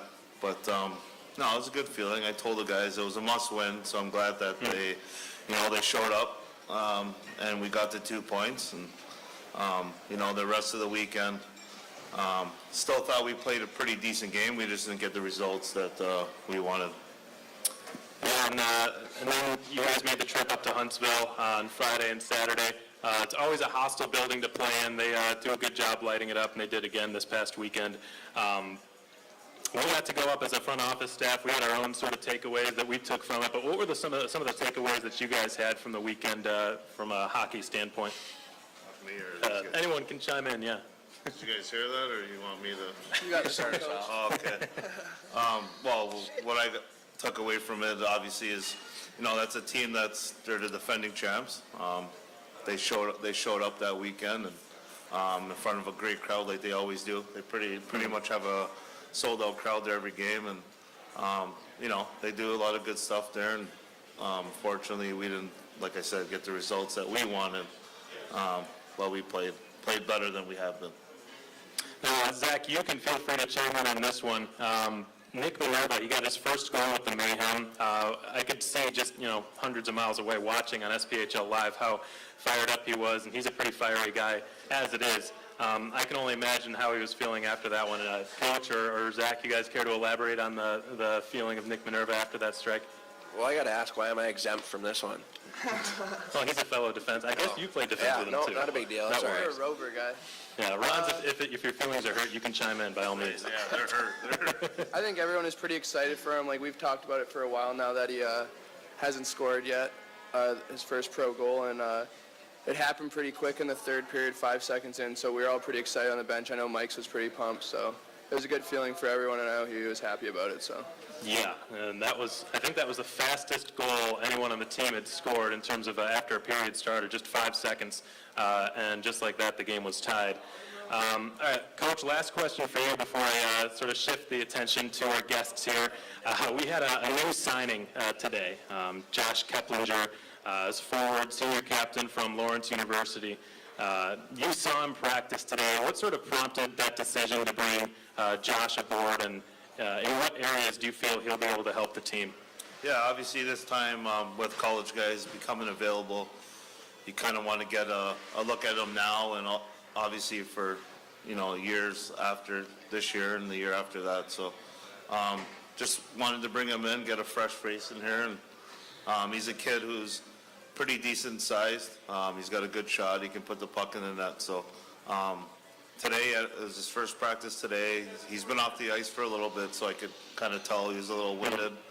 But for the most part, he looked pretty well. I had him on a line with Levesque and Clutcha just to start today in practice, and he didn't look out of place, so that's a good thing. Do you expect that to most likely be his line based on the way he played on Thursday night? I hope so. It all depends. Obviously, Soper's off the IR, but I'm not sure right now if he's going to start the weekend, so Okay. It all depends on that. Might have to switch the lines just around for maybe the first 2 games this weekend, so we'll see. Now, Seth, I want to address the next question to you here. You've made quite the impression this season as being somebody who can really do it all, sort of a renaissance man. You've scored goals, you've assisted, you've played forward, you've played defense, you've fought. You even coached in a game back on December 14th against Fayetteville. Has that always just sort of been your personality, as somebody who will just do whatever it takes to help the team win? Okay, welcome back, folks. Well, sorry to cut you off in Ronsberg's answer there, but we're back and we're just about ready to go for period 2. The Mayhem, the Marksmen, tied at a goal apiece. Both goals coming on the power play. Missouri answering Sutliff's call. Sutliff scoring 13:46 into the game. Missouri at 17:31. And as luck would have it, Missouri's goal came when Mayhem's lone goal scorer was in the box. Now Fayetteville's lone goal scorer is in the box, and we'll see if Macon can return the favor. Again, it's a 1-1 tie at the Macon Centreplex. Shots favoring Fayetteville by a narrow 11-10 margin. We're back for second period action at the Macon Centreplex, our 46th game of the 2018-19 regular season for the Mayhem. For Fayetteville, it's game number 45. Right now, Macon sits 3 points ahead of the Marksmen in the SPHL playoff race. Right now, they're tied with Knoxville with 51 points. And Knoxville's got the tiebreakers. They've played one fewer game than the Mayhem have. Knoxville is playing in Peoria tonight. So Macon hoping that the Rivermen can do tonight what they failed to do last night, which is get a couple of points. Yesterday, the Rivermen were bested in overtime by Knoxville, who's been on a nice roll lately. Hence the tight standings. We're back for second period action. The Mayhem with 47 seconds of carryover time on this Wild Wing Cafe power play, which is 1-for-1 tonight. Urban swivels across the blue line, slides it over to Josh Keplinger. He will tap it back to Urban, who will feed Minerva. Minerva sidesteps one, then drops it to Urban in the slot, whose one-timer is blocked, and it ricochets behind the goal line. Taylor Price has it on his stick now. He's able to jam it up to Urban, who springs a pass along for Keplinger. He will sidestep a check from Thacker and shoot. It's stopped by Moore, and the whistle blows. Jake Moore had a really strong start to his game, a professional debut tonight. Jake Moore, straight out of State University of New York at Brockport, has had a tremendous senior season, which just ended not long ago, and this is his first game at the professional level. Pretty good goaltender at the junior level as well. Played Tier 2 and Tier 1 USA Junior Hockey in the NAHL and the USHL before going to Brockport. Long point shot by Urban through a screen is stopped by Jake Moore. Trask was skating by. Don't think he really thought he could get a redirect on that shot attempt by Zach Urban.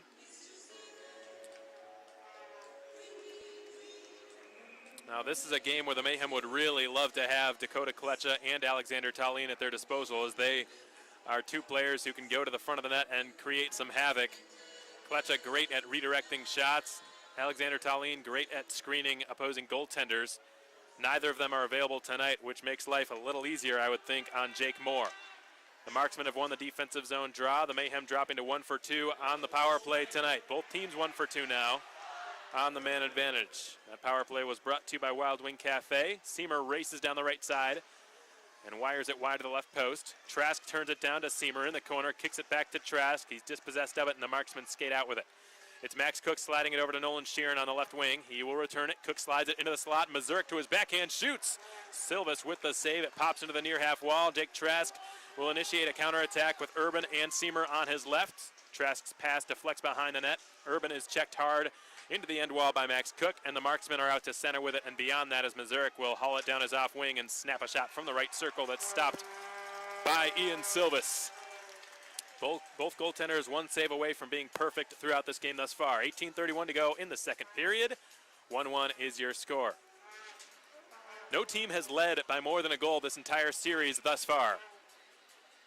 The Mayhem lost their lead twice last night after pulling ahead, and both times were courtesy of Fayetteville captain Jake Hausworth's efforts. The first time he responded 28 seconds after the Mayhem pulled ahead. The next time was 19 seconds. Caleb Cameron chips the puck free. He could get a 2-on-1. Ronsberg joins in. The pass for Ronsberg. He shoots. Glove save by Jake Moore. His best save thus far in this game. Brilliant stop. Excellent leather flashing from the rookie out of Brockport. Was able to deny pretty hard shooter in Seth Ronsberg. Nice pass by Cameron. He put that in a perfect spot. and it was on the tape, a flat pass. That's also very important. Had the puck been rolling, Ronsburg would not have been able to get that much leverage on the shot. Levesque with an offensive zone face-off opportunity, but he's beaten to it by Fayetteville's centerman, Zach Tattern. Tattern joins in the rush now and receives the pass from Tim Keelick. Tattern is in over the blue line, had his shot ricochet wide into the corner on the near side of the ice. Minerva jostles it up to Justin Levesque. Ronsburg makes a break for it, goes down to a knee, lost an edge, and he is now on a delayed offside. Keelick feeds it up to Taylor Price. His attempt to center it into the zone was broken up by Vinny Caligiuri, and now it's Justin Levesque receiving the pass from him, whose shot goes right into the Marksman logo on the sweater of Jake Moore. That last save Moore made on Ronsburg, I would probably describe as Moore's biggest or best save since becoming a professional athlete. Yesterday, he officially was listed on the transactions page on the SPHL website. Literally signed his first pro contract hours ago, making his Marksman debut. If you didn't catch this already, folks, when we mentioned it in the pregame show, Fayetteville's emergency backup goaltender tonight is Mark Maxwell, the director of finance for Spectra here at the Macon Centreplex. He's 36 years old and also has not played a professional game.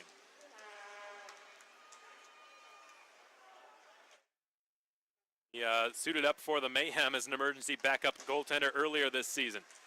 Ronsburg lunges out with his stick and spears it along. Jimmy Soper will rattle it behind the Fayetteville cage.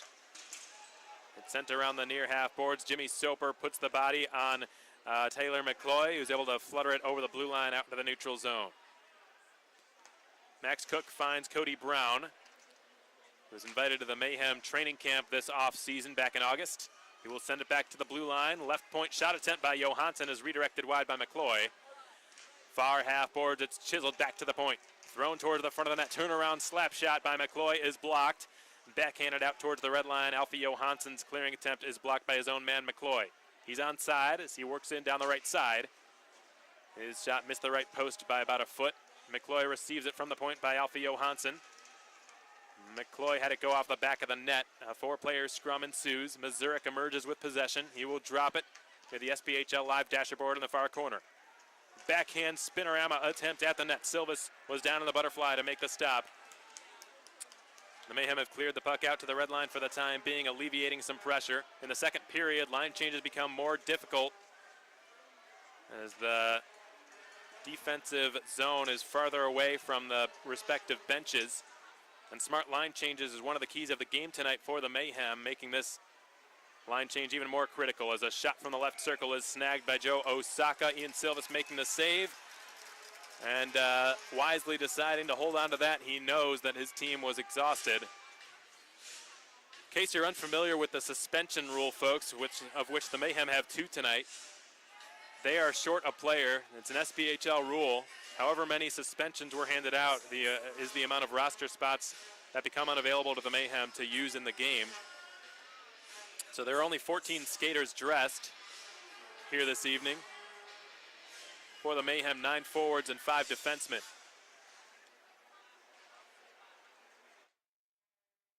Keelick, left point. His pass goes down to Darren McCormick, who switches positions with him. It's been all marksmen thus far in the second period for the most part. Outside of a grade A scoring chance by Seth Ronsburg, the Mayhem have just cleared it down the length, just barely sliding far enough for an icing call against Macon. That icing call brought to you by Tropical Smoothie Cafe. Let's take a quick look around the SPHL while we've got a second. All 10 teams in action. This was the first game to start, so everyone else is behind at the moment. Evansville being beaten up pretty hard by the Birmingham Bulls, a 4-0 margin right now. 1-0 Pensacola out in Huntsville. The Roanoke Rail Yard Dogs, the Quad City Storm, all level at a goal apiece. Knoxville up on Peoria, 1-0 at the Civic Center. Keplinger receives the breakout pass and will send it up to John Seamer, who joins the rush with Trask. Trask receives it left circle, puts it back in front for Seamer, who redirects it wide to the left peg. Keplinger ends up with it side of the net, and his bid is denied by Jake Moore. And Keplinger, the fans thought he was hit by a high stick, but the arm of the official, Steve Saylor, stays down. Alfie Johansson under duress. Trask forces the turnover. Keplinger shovels it to the line. Bazovic puts it back behind the net. Trask leaves it. Levesque gets it with one hand on his stick, centers it out to Keplinger. Goes past his stick, and the marksman commence a 3-on-2 the other direction. It's brought down the left side by Max Cook, dropped off Hausworth with a one-timer, and a big save is made by Ian Silvas, who is sitting on top of the blue paint to make that stop aggressively. 15 minutes to play in the second period. 1-1 your score here at the Macon Centreplex.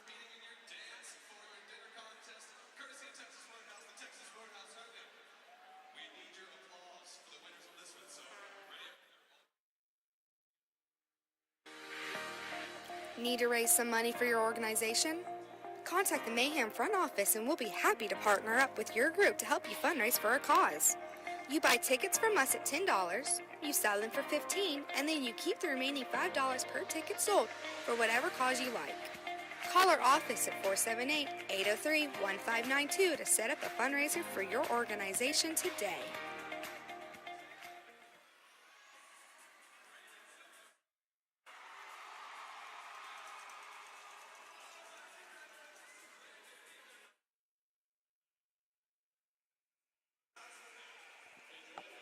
So we're exactly a quarter of the way through this second period of play. The scoreline remains the same, 1-1 through the first 25 minutes of action at the Max Shack. Ian Silvas having just made a pretty critical save to get a whistle for his squad. The team probably wants more whistles than it would normally, so that's why you've seen a lot of players content to take shots that they wouldn't normally. Also the fact they're facing an inexperienced goaltender plays a factor in the Mayhem's willingness to shoot from just about everywhere as Ronsberg curls in across the blue line, stops in the slot and shoots.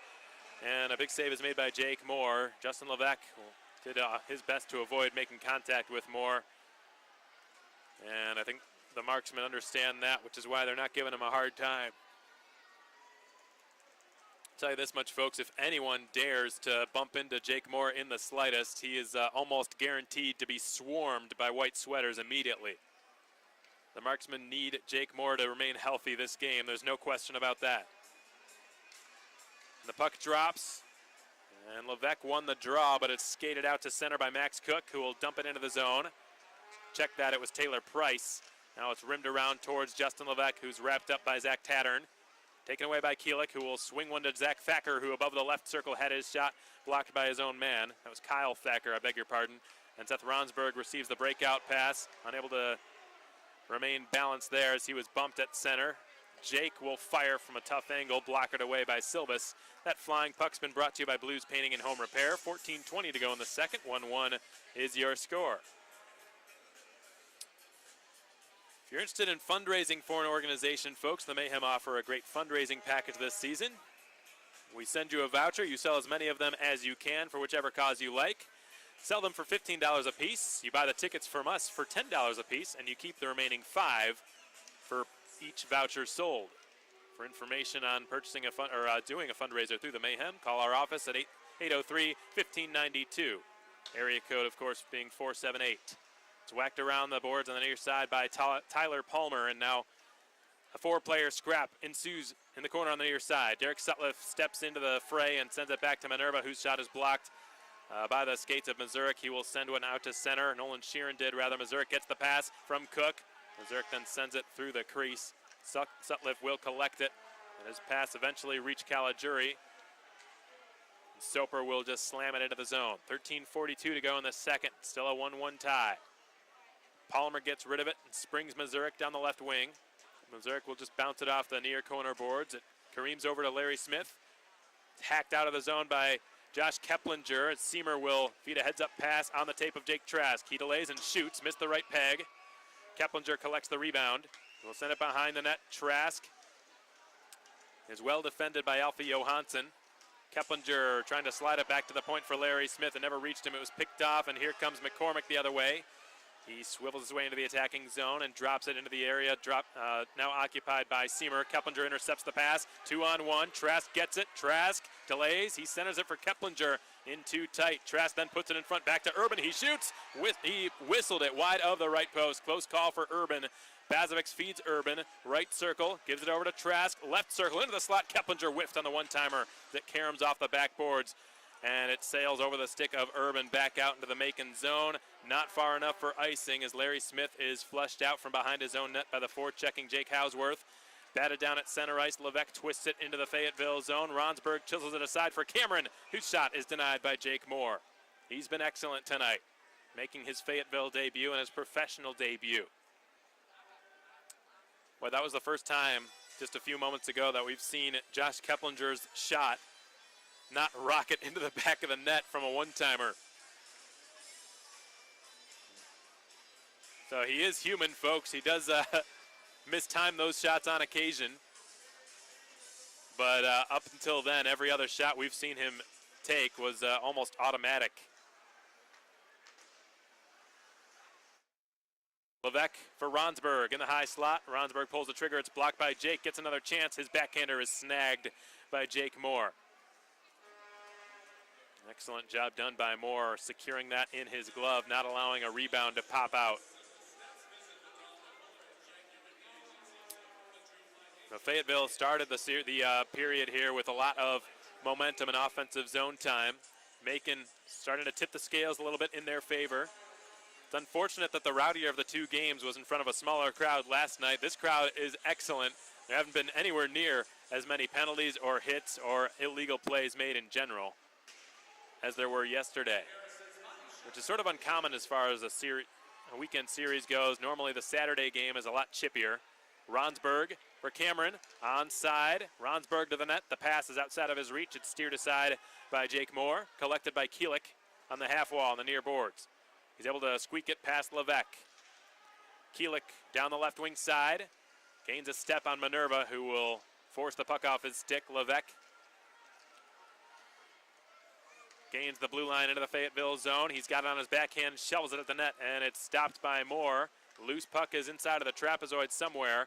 Sutliff seemingly the only person who knew where it was, but Thacker had it on his stick. He was able to clear it out past his own blue line, and what have we here? It's the linesman, Derek Calise, pointing over to the Macon bench. It might have, maybe the puck went off of a Macon player standing on the bench, I'm not sure, but Sutliff for the second time tonight is skating to the Beyond Taboo Tattoo penalty box. The first time he went there, the marksman scored not long afterwards.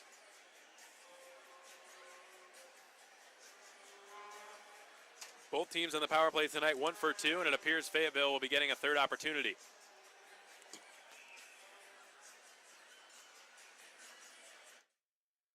The Marksmen's power play on the season has been deadly, ranking second in the SPHL, coming into this game behind only the Huntsville Havoc. It's Travis Jake at the blue line. That man's been largely responsible for it. Jake, second in the SPHL among defensemen in scoring this season. He gets it at the blue line again. He snaps off a wrist shot from long range. It redirects off the backboards, and it caroms right behind the net for Max Cook to feed Sheeran in the left circle. He will give it over. Hausworth steps in. He delays and shoots, flutters at the net awkwardly. Loose puck side of the net, whacked at the goal and blocked by Vinny Caligiuri, who's muddling things up, trying to move the puck one way or another. Doesn't really care as long as he gets it out of there, and he's done that for now. But the Mayhem are not out of the woods as it swung back from the line by Nolan Sheeran to Travis Jake. Back for Sheeran, right point. Or rather, Mazurek will give it to Sheeran, who will pull the trigger. It gets blocked. That was rather McCormick who took the shot. Now Sheeran will give it down the half wall. Max Cook up to Jake. Jake snapshot, redirects on net. Silvas made the butterfly save. But again, Fayetteville retains control. Far half wall. McCormick up to Jake again. Side of the net, good pass. The one-timer was whiffed on, however, by Sheeran, who just passed it right to Jimmy Soper. And Soper has cleared it. Excellent pass by Travis Jake, but Sheeran just couldn't get it off quickly enough. And now we're exactly halfway through regulation time. Jake will skate to the Fayetteville bench, a little bit frustrated that that brilliant pass did not result in a goal. It's brought down through center ice now by Taylor McCloy, fed up to Keelik on his off wing. He sends it at the net. Ian Silvas made the save and steers it into the corner on the far side. Delayed penalty upcoming against Fayetteville as it's touched up by Cody Brown. And now the Mayhem in a baker's dozen will be going to their third power play of the game.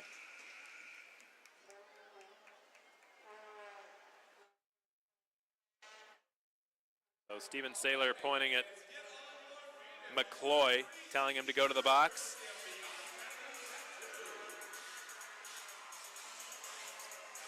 So Fayetteville has dropped power play number 3 tonight. They're now 1 for 3 on the man advantage. Macon 1 for 2, hoping to become 2 for 3 on their power play. We're now at our second media timeout of period 2. 9:38 to go in the second period. We've got a 1-1 score on our hands. Loud, raucous, fired up crowd on hand at the Macon Centreplex tonight. Hoping to see the Mayhem come away with the weekend sweep.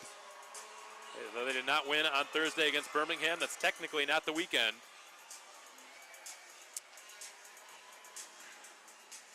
Fayetteville hoping to win its first game in this building since 2017. Zach Tattern is in the Fayetteville sin bin as he was found guilty of hooking moments ago. So we're on the 4-on-4 for the next 13 seconds. John Seamer will send it back to Caleb Cameron. It's chiseled off his blade back to Seamer in the neutral zone. He will feed it to Bazovics. Sutliff is let out of the penalty box. He rejoins his team, and he will skate immediately to the Macon bench. Jake Trask motors into the zone, right up the gut. He sends it along the line. Offside is the call against Macon, and John Seamer complaining to Dan Huntington right now. That was a close one, but the linesman saw it differently than Seamer and Trask did. Offside is the call. Seamer, Trask, Cameron, Soper, and Bazovics out there for Macon on this Wild Wing Cafe power play, the Mayhem's third of the night. Angled off the glass, Bazovics plays it down and sends it over to Trask in his own zone. Bazovics receives it back from Jake Trask. He halts behind his own net and begins the breakout. Seamer receives it up the middle for Trask. He sends it along. Cameron's got a little bit of room as he wires it over the crossbar. It skitters by Jimmy Soper, then flutters off his glove. It's secured by Cameron, who will work it down towards Seamer. Soper, Bazovics, got Trask open at the far point. Soper gets the pass. Outer hash mark to the near circle. Soper will now head to the front of the net. Bazovics has it in the slot. He will shoot through a screen, blocked in front and cleared past Bazovics all the way down, and Silvas is out of his net as he will lob it out to Seamer on the right wing. Seamer enters the Fayetteville zone, is dispossessed of it as it's cleared down the ice by Taylor McCloy. 42 seconds remain on this power play, brought to you by Wild Wing Cafe. Macon hoping to improve to 2 for 3 tonight. Bazovics gives it up to Minerva on the right wing side. Nick Minerva chips it in past Kyle Thacker. Will whack it along in behind the net, hoping to get it to Keplinger. And it squeaks past Ronsberg, and the Marksmen are out to center with it. Urban secures it and sends it over to Sutliff. The Mayhem are onside on this zone entry as Sutliff angles it off the back wall. It bounces to Keplinger in the near corner. Flutters over Minerva's stick. Urban holds it in the line nicely. He will send it to Keplinger over a Fayetteville stick. Keplinger above the right circle will give it down to the goal line. 4 seconds on the power play. Ronsberg right circle, drops it. Minerva's got it. He delays and shoots. It's fought off. It flutters up towards the top of the left circle, where it's centered for Minerva, who's had the pass go between his stick and his skates. Fayetteville has returned to full strength. They improved to 2 for 3 on the PK tonight. Same goes for Macon. It's cleared out past Vinny Caligiuri, held in the zone by Tyler Palmer, the Fayetteville alternate captain. Zach Urban can't clear it past Hausworth. Urban's without his stick at the moment. He's looking around, telling a forward to give him a piece of lumber. Sutliff gave him his, the wrong-handedness. The shot, however, is blocked and it flies out of play. On occasion, there have been times, folks, when so the rule is, if you're not familiar with it, if you're a defenseman, sort of an unspoken rule. If you're a defenseman, you lose your stick. A forward's supposed to give you his stick. And if you're a goalie and you lose your stick, a defenseman or a forward is supposed to give you his. So that's just sort of the hierarchy. Urban skating back to the bench now with a broken twig. We'll get a new piece of lumber from the equipment manager, Bones. I'll never forget watching Bobby Ryan with the Anaheim Ducks. This is probably back in the, I'd say, 2011-12 range, somewhere around that time period. But Bobby Ryan, if I'm not mistaken, scored a goal as a right-handed shooter with a left-handed stick.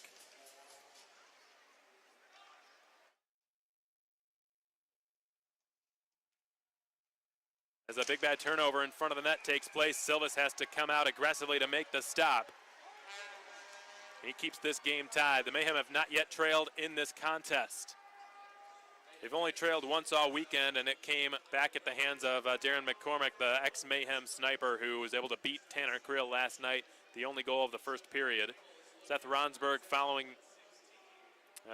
Bones, it looks, or maybe not. He's following Steven Saylor.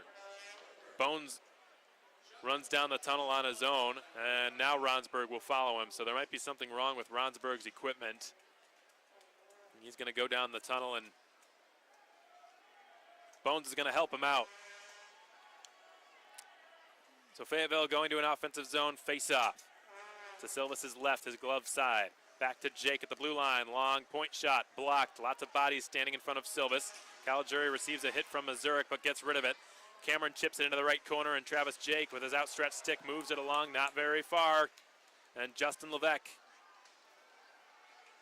will get it to Caliguri. A four-player scrap. Max Cook emerges with it behind his net. Will wheel out to the front of the goal with it and send it in the direction of Mazurek. Larry Smith turns with it. He's pursued by the other number 2, Nolan Sheeran. Not often do you see a forward wearing the number 2. Nolan Sheeran, one of the exceptions. Cup rims it around the boards counterclockwise out towards Trask's corner. Puts the pressure on as Keplinger seals the boards and sends it behind the net. It's redirected out of the Fayetteville zone, out to the Mayhem logo at center ice. Tim Keelik will wait for some help as he dumps it in behind the cage. That big hit delivered was brought to you by Harrison's Body Shop Collision Repair. Loose puck flutters above the left circle, held in the zone by Johansson. His shot is blocked by Bazovics. Kristaps will swivel his way out to the red line and send it wide of the cage. It's been hoisted out into the neutral zone. It bounces off the skates of Minerva. Fayetteville is on a delayed offside. The right call made by the linesman, and we get a whistle stopping play. 5:30 to play in the second. 1-1 is your score.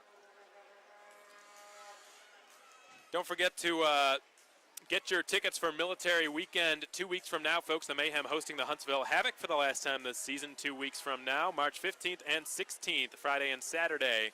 The Mayhem will enjoy their last home weekend of the 2018-19 regular season.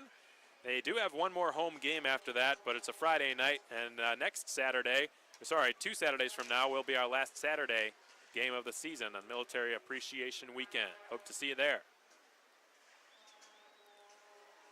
Jake Trask. Now back to Zach Urban. A goal and a fight last night. We'll hear from him in the second intermission of tonight's game. We'll outlet it to his fellow Canadian, Jake Trask, who's over the blue line, but he's stymied by Jake Hausworth. Hausworth sends it over. Here's an opportunity. McCloy with a shot. Chest saves Silvis. Cleared out to center ice by Larry Smith. And now it's Corey Melkert. Got into the fight with Urban 29 seconds into the game yesterday for his hit on John Seamer that Urban forced him to answer to. And Derek Sutliff chisels it along the boards, hoping for Soper to be able to clear. Nothing doing for now. It's picked off in the corner on the far side. A sharp angle shot attempt ends up going off the side of the net. Kicked up to the stick by McCloy, who will drop it back. It's spun in behind the goal line by Cody Brown. Past Hausworth. Larry Smith's got it. Niagara University product. Sails it down the ice. No icing here as several marksmen had the opportunity to play that puck. The Mayhem completing a fire wagon line change on the fly. It's shoveled into the zone by McCormick. Ricochets off the skates of Levesque. Caliguri will motor down his off wing with possession of the puck and chisel it in behind the Fayetteville cage. 4:05 to play in the second period. It's still 1-1. These teams both tightly grappling, buzzing for the go-ahead goal. Joe Osaka sends it up in the direction of Nick Minerva, who gloves it down with his hand, but he's pressured by McCormick. Jarrett Cup sends it off the glass past Jake Trask down into the Fayetteville zone. Again, no icing. The Mayhem completing a quick line change now. 3:37 to go in the second period. Still, we've got a 1-1 score on our hands, as we have all period long. The Boston College graduate, Travis Jake, skates in front of his own net with it. Sends it up to center ice. Cleared up to the glove of Josh Keplinger. Keplinger watches as Mazurek closes in down the left boards. Cup put it behind his own net. Jake Trask gets the pass. Keplinger makes a break for it. Trask tries to send it to him. It redirects off the stick of David Mazurek. Urban for Trask. Trask up to Keplinger. Now to Soper. Waterloo, Ontario native. His pass was intended for Keplinger, nearly a good return, but it was just outside of his reach. 2:50 to go in the third, or in the second, I beg your pardon. 1-1 is your score. Bazovic pinned up to the corner boards. He loses his helmet. Smith's pass lands on the tape of Sutliff. He will swivel his way over the blue line. Sutliff dangling into the right corner with it, putting it in front. And we've got a fight breaking out in front of the Fayetteville bench. Kristaps Bazovic throwing fisticuffs. I'm not sure who his opponent is right now. Bazovic was unhappy that he lost his helmet. Not very often do you see Kristaps Bazovic lose his temper, but he did. He's being forced away from the pile by linesman Dan Huntington.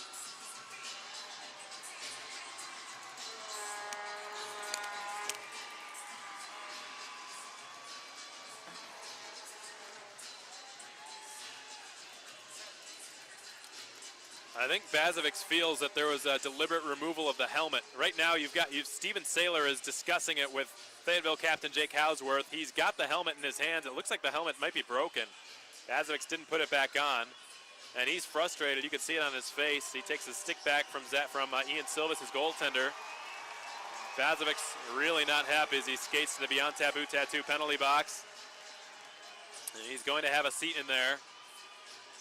Kristaps Bazovic, there's a lot of players who you see lose their cool pretty often in hockey, folks, and Kristaps Bazovic is not really one of them. Most of the time, at least. But he was not happy when he lost his helmet in the corner. He felt it was intentional. And Max Cook, no surprise here, is the culprit behind all this madness. It's a little bit baffling to me that he escaped scot-free from yesterday's antics that took place at center ice. He was right in the middle of it. He was the cause of he is the cause of Kletch's frustration yesterday. They were both guilty, absolutely, but only Kletcher was suspended, and Max Cook got off the hook.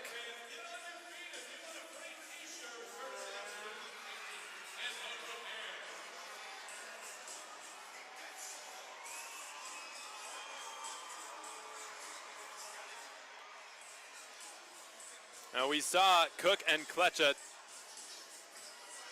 giving each other a hard time is a nice way to put it, but they were going at it. Along with Fayetteville's goaltender Dylan Kelly and Alexander Tallene, there were sucker punches being thrown all over the place, folks. I'm not going to say that it was just one party who was guilty and one party was innocent. That's not even close to the truth. But Max Cook was right in the middle of all that, if I remember right, and he was one of the players who I thought would probably be absent for tonight's game, but he was not. It was a little bit surprising.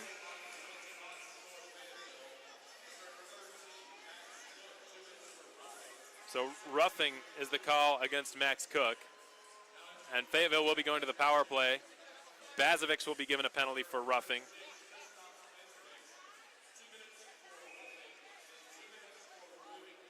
And 2 minutes for removing his helmet. So I guess they're saying he removed his own helmet. So Fayetteville to the power play for the fourth time tonight.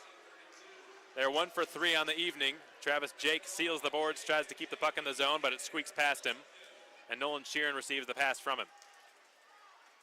This Mayhem penalty kill is brought to you by J&J's Heating and Air Conditioning. It's Travis Jake. Will send it up to Darren McCormick. Opened the scoring for Fayetteville last night. He will leave it on a platter for Jake, who sends it off the left corner boards. Larry Smith clears it up as far as Caleb Cameron, who gets back on it and sends it past Jimmy Soper. It's recovered now at center ice by Jake, fed back to him by Mazurek. Mazurek sustains a big body check brought to you by Harrison's Body Shop. Collision repair delivered by Jimmy Soper. It pops up past the Macon logo at center ice. The Mayhem doing a good job on this PK so far. Nolan Sheeran gains the line. There's a loose glove near the Fayetteville bench. Cameron was hauled down away from the play. Fans furious there wasn't a call. Cody Brown from the left corner has it at the outer hash marks. He will send it up to the blue line. Here's a wrist shot through a screen by Jake Hausworth. That's gloved by Ian Silvis. And now we're seeing the feistiness and the chippiness starting to intensify as this game goes on. Surprising, I think, to a lot of people how few penalty minutes there were in the first period of this game. Given what happened yesterday, a season high total combined penalty minutes of 96 throughout the night. If you add both sides together, Fayetteville having just 2 more PIMs than the Mayhem did yesterday.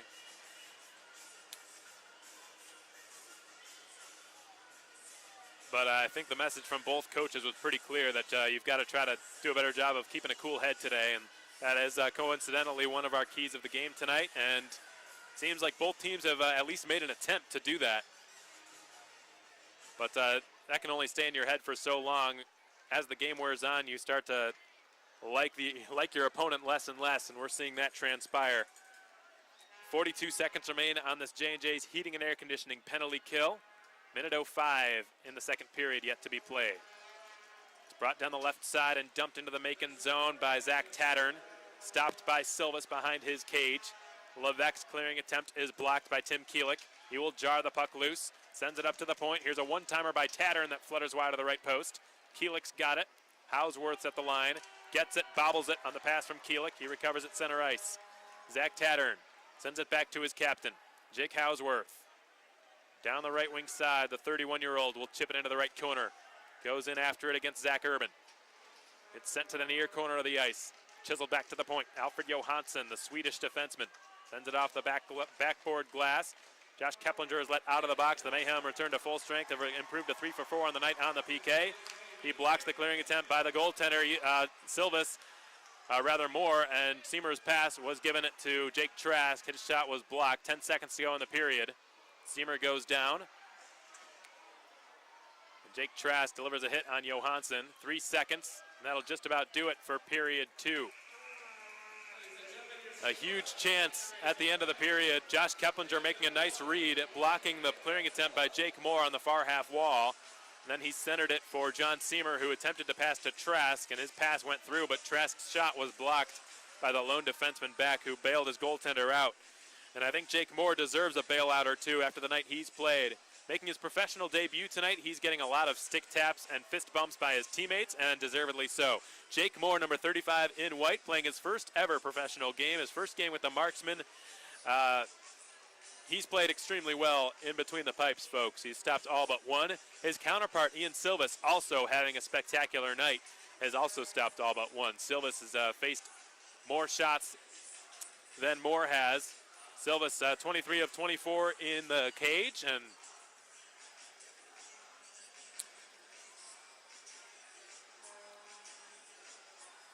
Jake Moore, 18 of 19 at the moment. So it's not so much that was an uneventful second period by any means. There were more shots in that period than there were in period 1. But the goaltenders just sort of stole the show, prevented any side from gaining an edge in this fiercely competitive matchup between two teams jostling for tight positioning in the SPHL standings. Right now, Macon sits 3 points ahead of the Marksmen in the leaderboards, and Knoxville is tied with the Mayhem with 51 points, and last we checked, they had a 1-0 edge over the Peoria Rivermen on the road. Pulled off the upset last night, did Jeff Carr's squad. And they maintain their 1-goal lead. So bad news for the Mayhem. The Knoxville Ice Bears still leading 1-0 over the Peoria Rivermen. The Roanoke Rail Yard Dogs and the Quad City Storm all knotted up at a goal apiece through one period of play.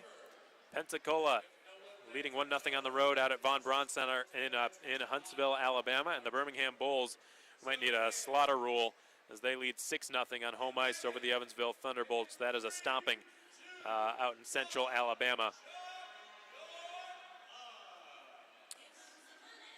As far as this game is concerned, folks, the Mayhem, the Marksmen tied at a goal apiece, and it's been a low-scoring, pretty well-disciplined for the most part, tightly contested matchup, defensive battle here at the Macon Centreplex. That seems to be a recurring theme. Usually when we've got a huge crowd on hand, our biggest crowds seem to be in for defensive duels most of the time, which isn't a bad thing necessarily, unless all you care about is goals, in which case tonight is not your night.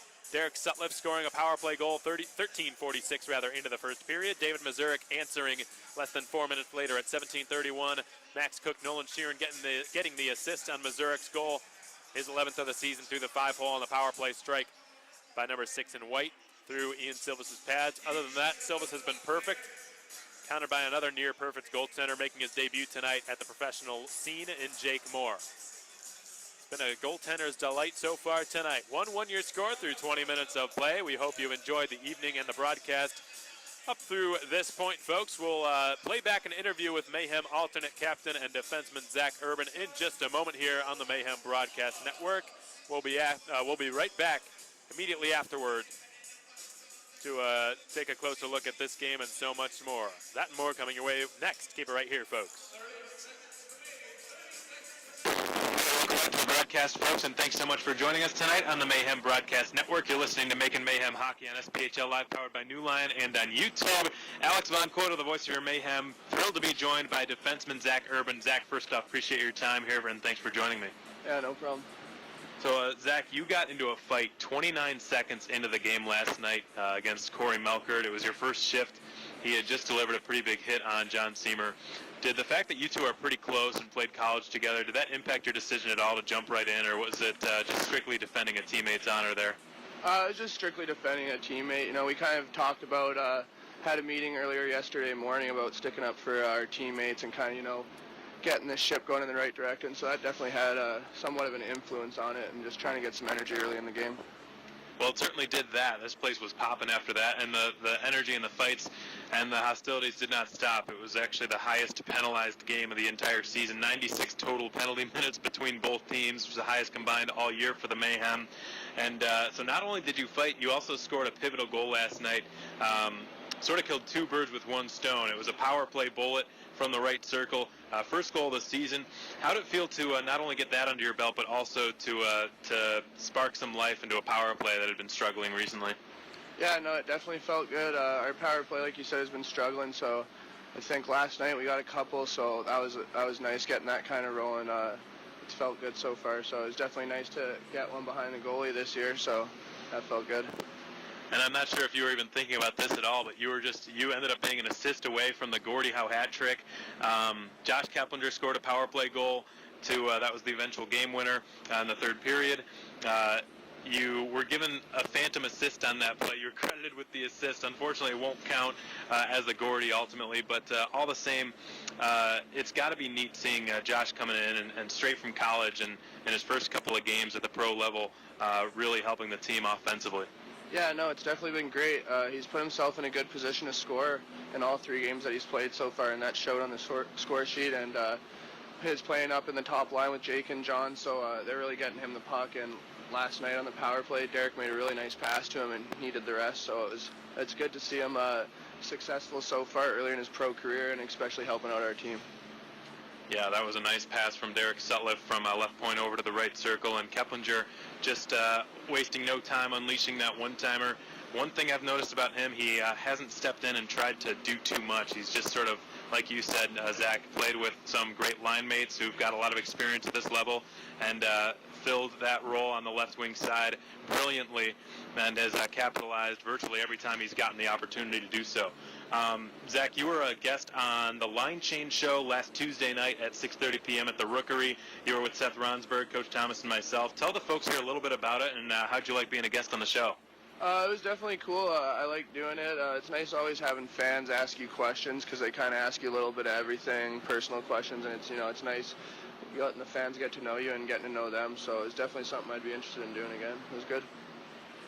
Yeah, I think a lot of players are looking forward to getting the opportunity to do it every Tuesday night, 6:30 p.m. at the Rookery. Enjoy some nice food, catch up with some of your favorite Mayhem players, ask Coach Thomas or myself some questions, any questions, comments, concerns, complaints that you might have. Again, every Tuesday night, 6:30 p.m. at the Rookery. Last question for you here, Zach. Last night, like we said, it was a season-high combined 96 penalty minutes between both teams. Both sides have lost some key pieces tonight due to suspensions, and that was only the first of 4 back-to-back games against these guys. Do you think the hostilities pick up even more tonight, or will both teams try to sort of take a step back and cool down a little bit? I'm not exactly sure, to be honest. I think that things are definitely going to be high-paced and exciting. Both of us are real right up there in the standings and quite close in points. So I think the intensity for sure will be there. I don't know if there will be any fights or rough stuff. I know on our side we're just trying to play our best game and keep moving forward as a team and trying to start stringing together some wins. Right, we had no idea what to expect yesterday. It had been months since the Mayhem and the Marksmen had faced off with one another, and lo and behold, there were nearly 100 penalty minutes. So you just never know. Usually the second game of the series is a little bit more hostile. That might change, it might not. We'll see. But regardless, Zach, I really appreciate your time, and good luck out there tonight. Thank you.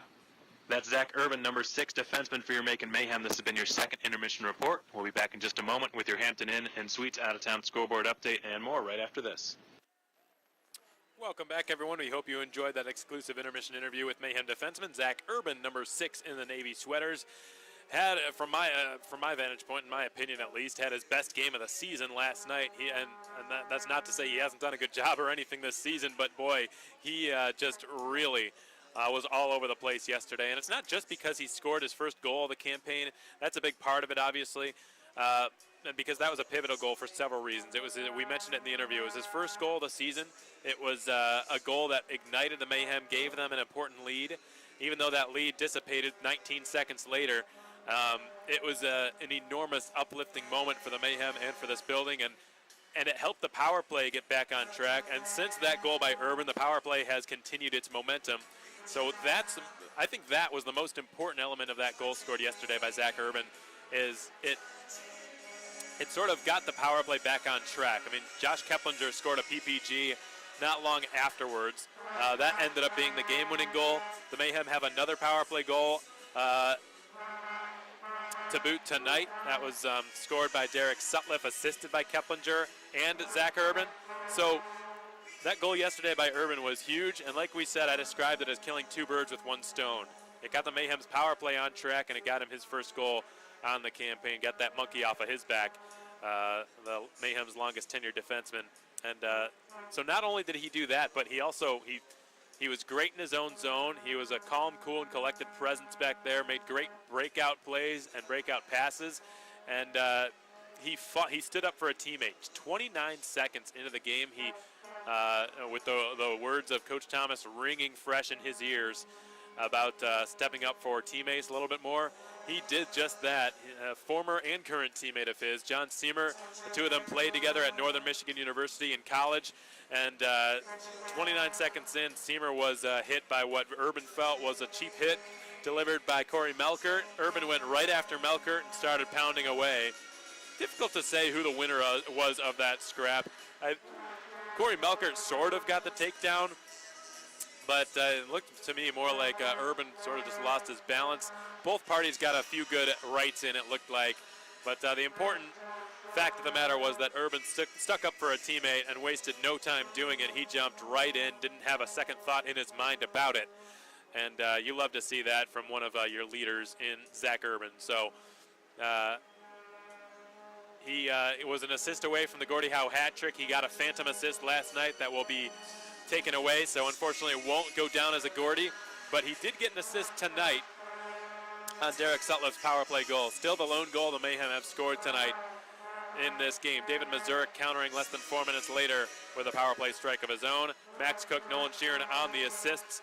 In case you missed it, we'll take a look around the SPHL right now for your Hampton Inn and Suites out-of-town scoreboard update while we've got some time here. Evansville trailing 6-0 in Birmingham. Pensacola up 1-0 in Huntsville tonight, so two Alabama games going on. And the Ice Flyers trying to pull off that upset over the Huntsville Havoc. The Mayhem would be thankful if they could pull that off, as the Havoc are a team the Mayhem are chasing for playoff positioning right now. They sit just 5 points ahead of Macon. If all goes according to Macon's plan, the night will end with Macon just 3 points behind the Huntsville Havoc. The Knoxville Ice Bears, another team the Mayhem are hoping to fail tonight. The Rivermen hosting them, trailing 1-0, so the Ice Bears taking care of business so far through one period of play. 1-1 your score in the Quad Cities this evening. The Storm are hosting the Roanoke Rail Yard Dogs. That second period having just gotten underway, at least according to point streaks here.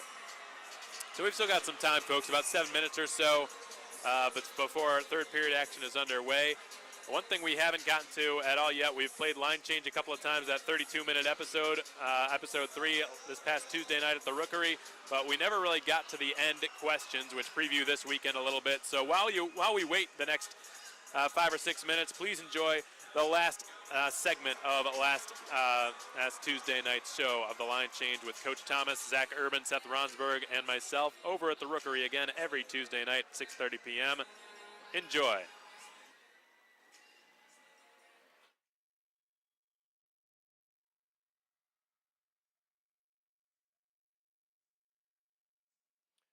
I don't know.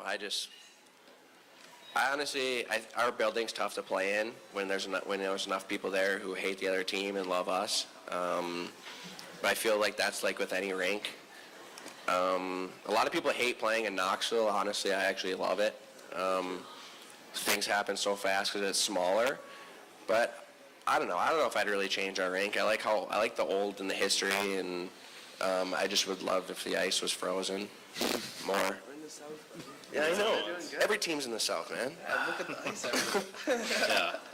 Last Thursday before the game started, it was so humid in there that it was, yeah, you probably saw it, but the boards were all fogged up. I was worried we'd be swimming instead of skating. I don't really know what it meant. That does happen. I would. Herbs? Anything you want to? Scoreboard was mine. Yeah. What's that? Oh, yeah. Yep, that's right. No, but if you would, I would want to. Yeah. Yeah. We just, the whole front office staff just went up to Huntsville, so we saw a few things that we liked there too. I mean, it's hard to compare our facility to that one just because it's a lot more modern. Everything from, the stands, the bleachers, to the front office and the doors, everything. So, I don't necessarily think no amenities are necessary, but, polishing up some of the, areas and making them look a little bit more modern, I think, is something we can improve on. But, thank you. Oh, you want me to say? Oh, I mean, you don't have to, but. No, obviously, I love our building. I like the old, it's just got that feel to it. Obviously, a new scoreboard would be nice, and Yeah. I think honestly, if you just did that, some new boards and glass, that rink would look pretty sweet. So with the new sound system, you can already tell the difference. And but even the outside, the inside look, it's just got that tough look to it. I personally like it. So. All right, guys. Do we have anything else? That was a good question. Yeah. Yeah, good question. Thank you. Appreciate it.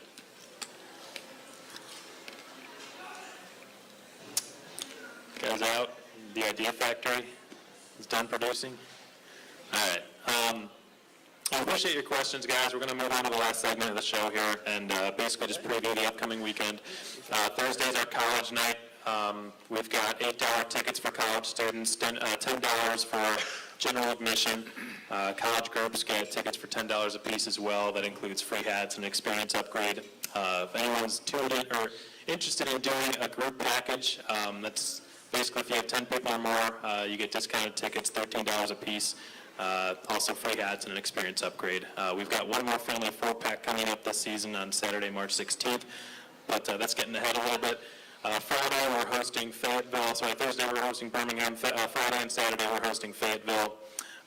So that's the team we coached against, right, Rons? Against Fayetteville, yeah. Yeah, that's right. So they'll be back Friday, Saturday, last time this season. Friday's our Princess Night, Saturday's our Pucks and Paws Night. If anyone happens to have a wiener dog, registration for the wiener dog races is still open. That's going to be the first intermission on Saturday night's game.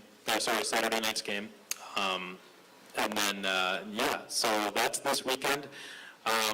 Coach, a couple of last questions for you. You kind of hinted at on the status of Jimmy Soper. What, if he's able to return, what does his return mean for the Mayhem going forward? Soper's return's huge. You can tell when he went down, we lost a lot of energy, energy every shift. He's a guy who brings it every shift. He doesn't shy away from hitting guys. He's, he's on the bench yelling. So he just brings that energy that we haven't had in a while. So to get him back, it's going to give our guys a boost, and can't wait to get him back. For sure. Yeah, we've definitely missed him. I want to talk to you about Birmingham a little bit and some of the challenges that they pose. You talked about how much better the team is when we get a lot of shots on net. That one game, I want to say it was January 11th or 12th, it was right after the new year. Maverick Parks just stole the show. I think he had a 47-save shutout. But Mayhem still, they outshot Birmingham. I think they doubled them in shots. That was sort of an anomaly.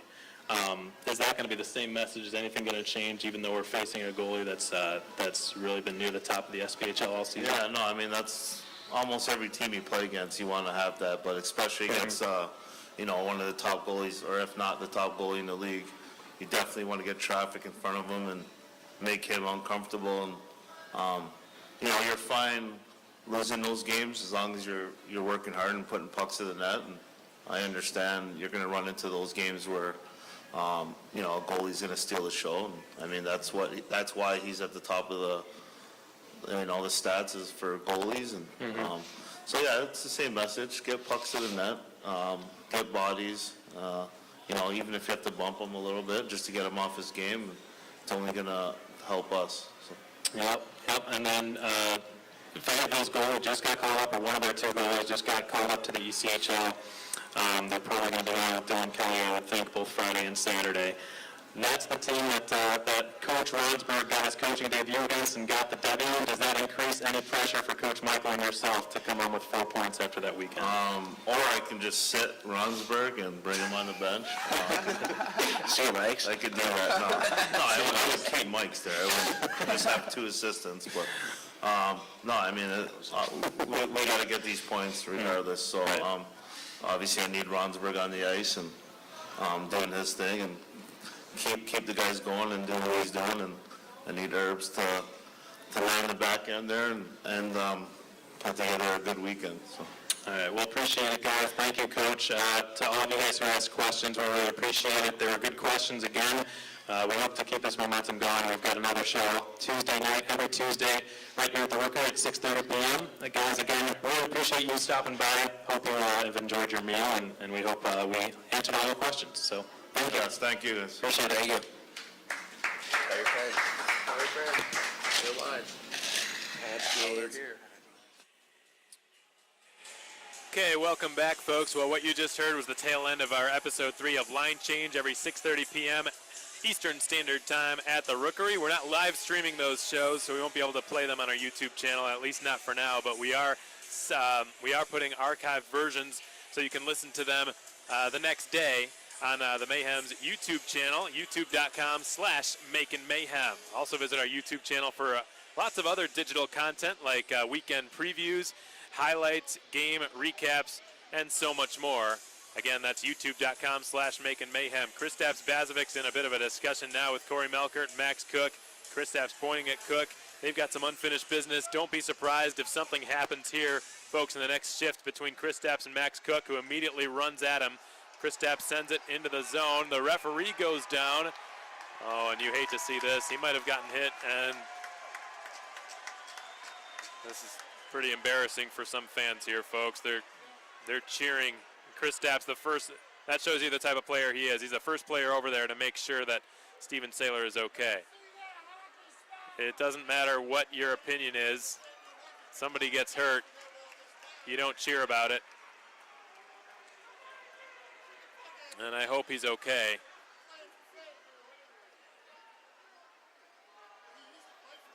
You definitely love to see Lisa Connolly and Fayetteville's trainer hopping onto the ice immediately and running across, and they couldn't get over there fast enough. They were making sure Steven Saylor's all right. He was down. I didn't see exactly what happened, folks. If I'm not mistaken, he got hit by the puck that Bazovic's blasted into the zone. It might have bounced off a partition and redirected off of Steven Saylor, who's now getting looked at by the home trainer tonight, Lisa Connolly. And I think he's going to tough it out. So the show must go on, as they say. And Saylor's officiating duties will continue. There's only been one time over the course of my 4-season broadcasting career in which I've seen an official not be able to finish the game out. He took off the orange armband and gave it to one of his linesmen that was out in Odessa, Texas, where the Corpus Christi Ice Rays in the North American Hockey League playing against the Odessa Jackalopes, and the referee went down, couldn't finish the game out, and had to hand the reins over to one of his linesmen, leaving just one linesman left to finish out the game, and the other linesman was the referee. And if I'm not mistaken, he was diagnosed with a concussion shortly afterwards. Trask gets it and sets up Keplinger in the slot, who one times it over top of the crossbar. It's been wedged up the wall on the far side of the ice, and Nolan Sheeran will skate through center with it. Check that, it's David Mazurek. He will clear it into the zone. Mazurek slams the stick on the ice. It's going to be a penalty against number 6 in white, rightfully so. There's a loose stick belonging to a Macon player, and Mazurek deliberately tried to break a $200 piece of equipment, and he's going to have a seat.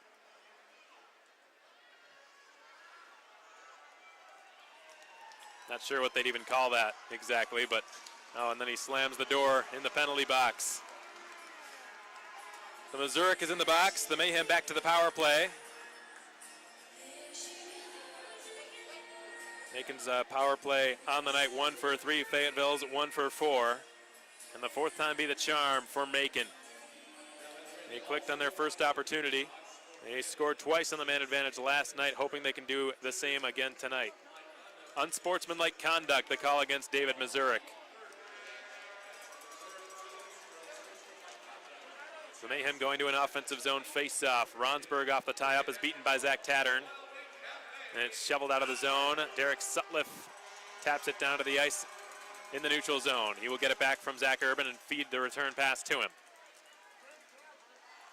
Urban backpedals in behind his own net and begins the race out. The Mayhem enter the zone. Derek Sutliff on the left wing. He's watched carefully by Palmer. Sutliff lobs it back to the left point. Zach Urban steps into the deep slot with it. His pass was intended for Sutliff, but it's intercepted by Keelik, who races back down shorthanded. He's met by Zach Urban and Derek Sutliff. Keelik with an important 20-plus seconds killed off by that takeaway. Zach Urban up to Josh Keplinger. He will enter the zone on the left wing. Chips it to himself. Gets there first in the left corner. Met by 3 Fayetteville sweaters, one of whom, Corey Melkert, has it on his stick now as he's able to wedge it up the wall. It's been cleared off the stick of Urban and into Macon territory. Zach Urban again with it behind his own net. 2 minutes have expired in the third period. 52 to go on this Macon power play brought to you by Wild Wing Cafe. They're 1 for 3 on the night thus far. Seamer through center ice. Dishes it to Cameron, and a poor reception. It was an offside. Seamer's pass not quite in Cameron's wheelhouse, not on his tape. As a result, the Mayhem are guilty of an offside.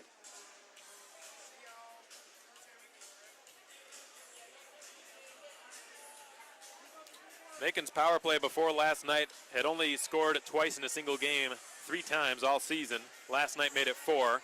The Mayhem hopeful that tonight can be the 5th time they score 2 PPGs on one night.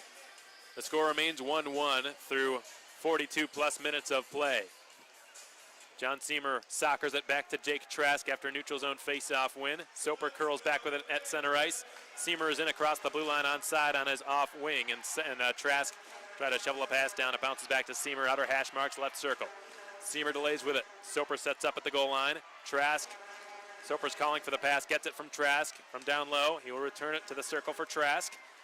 Jake Trask up to the blue line. Bazovic sends it right back to him. Trask into the slot. Backhand shot by Cameron. Misses the left post. Soper collects it behind the net. Up to the circle for Seamer, who hammers a shot. Big rebound. Cameron missed the net wide to the left post with the second opportunity. Bazovic gets it from Trask. Feeds it over. Seamer, touch pass. Trask left circle. He fires. Blocker save is made by Jake Moore, and the Marksmen have returned to full strength. Bazovic's unable to keep the puck alive at the blue line. Mazurek down the other way. Right wing side. He slips it into the slot, and whiffing on that shot attempt was Zach Tattern. I believe he had his stick checked as the outlet pass bounces off the near side boards from Cameron to Soper, picked off by Jake, who is able to squeak one out to neutral territory. Bazovic is there to intercept it and retain possession for the Mayhem. With 3 minutes and 20 seconds having expired in the third period of play, 1-1 is your score. Soper receives the touch pass by Justin Levesque, and he will get it back from Soper and send it into a vacated area as it's collected by Kyle Thacker, who will sustain a check from Derek Sutliff. Mazurek hoists it out of the zone as it floats near the Mayhem logo at center ice. Smith will drill it right back in. It caroms off the corner boards right into the breadbasket of Jake Moore, who will take no chances and will take a defensive zone face-off.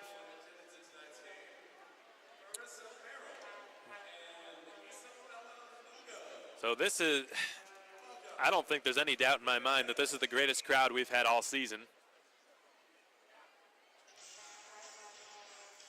Virtually every section, except for the far right side, which is almost never very heavily occupied just due to its location, is at least 50% full. As the shot attempt is blocked, and racing down the other way is McCloy, whose shot is steered aside by Silvas, who is perfectly square with the angle.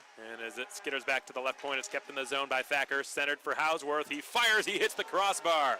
Bounces to the right point. It's kept in the zone by Jake. He will rattle it behind the goal line. Levesque has it roll his way and will clear it up to the line. Palmer lost it to Sutliff, who's brought down. The fans wanting a tripping penalty, but I didn't see any tripping there. It looked like there was just incidental contact, which caused Sutliff to fall. Keplinger slips right around Joe Osaka. Down the right side, he brings it. Keplinger into the slot, pulls up and shoots. Big save by Jake Moore. When fans here saw Keplinger's eyes light up when he raced and accelerated his way over the Fayetteville blue line, I would venture to say that probably half the people in this building thought that that puck was earmarked for the back of the net just by virtue of how Keplinger has played this weekend. A goal in both of his first two professional games, one Thursday night and two last night against the Marksmen. But he's not been able to continue that streak tonight. Thanks in part to the brilliant play of Jake Moore in his professional debut. So it's been a weekend filled with college seniors just stepping in under the spotlight of the pro landscape and really taking control.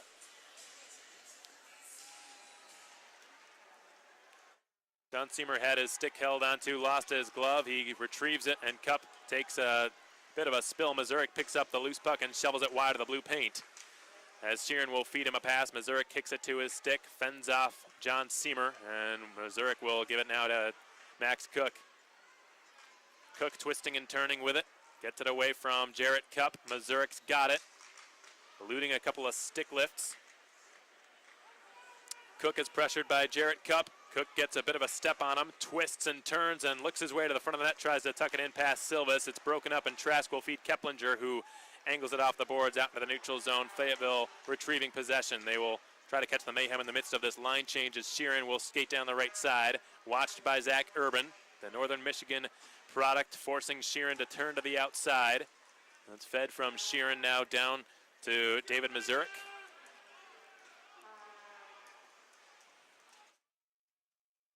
Cody Brown, outnumbered 3-1. The Mayhem take it away. Caligiuri's pass is broken up by Zach Tattern, who shovels it at the net, redirects just wide. And now it's picked up behind the goal line. Turning and shooting is Tim Keelik. Silvas made the save a bit awkwardly, albeit, but he got it done. As Sutliff has just cleared it out to neutral territory, Caligiuri will roll it along for Jimmy Soper. Soper chips it in below the Fayetteville goal line. Thacker gets rid of it. Travis Jake has it now. Up to Zach Tattern. Shovels a backhand saucer pass in towards the Mayhem logo in the neutral zone. Cody Brown flips it in behind the Macon cage. Ian Silvas rattles it around in the direction of Derek Sutliff, the lone goal scorer tonight for the Mayhem. He sends it off his own corner. It bounces off to Nick Minerva, who sends it down the length. An icing call is forthcoming against Nick Minerva and the Mayhem. 13:43 to go in the third period. The Mayhem catch a break as that's the first buzzer that sounds after the first 5 minutes of play in the first period, and as such, we go to a mandatory media timeout. Again, 13:43 yet to be played in period one. We hope you've enjoyed the game up till this point, folks. 1-1 your score through the first 46 plus minutes of play. We'll be back in just a moment. Don't forget, Mayhem fans, the Mayhem are having a different promotional night for every one of their home games in the 2018-19 season. With 90s Night, Superhero Night, Princess Night, Military Weekend, and so much more, there won't be a game all season where we won't have something exciting going on at the Macon Centreplex. Visit our website at MaconMayhem.com for more details.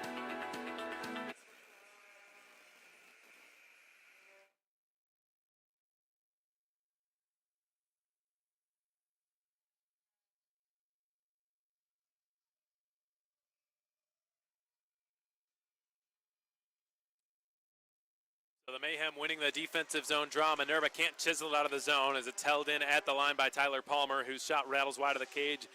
And off the backboard's glass, it careens. Jimmy Soper fighting for it on the near half wall. Houseworth ran into a loose stick down there. I believe it belongs to Derek Sutliff. It was sort of serving as an obstacle for Fayetteville to maneuver around, but it's been cleared out to the center ice. Sutliff needs to go get that twig. He's stickless right now, but he's staying in position. It's a long point shot is stopped by Silvas. He covers up the hot potato with his glove in the crease, and now some pushes and shoves. Osaka threw a right at Jimmy Soper. Soper wants to go with him, but the two of them are being separated by the two linesmen.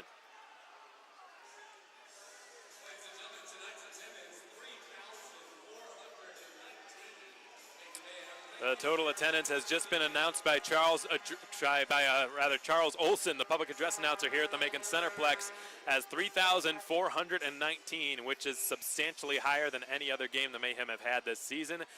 So I know the folks who are tuned in obviously aren't here, but a shout out to the folks who have made the trip to the Macon Centreplex tonight, wherever they may have come from, to be a part of this Pucks and Paws night presented by Noah's Ark Pets and Grooming. It's truly a spectacular atmosphere at the Macon Centreplex tonight.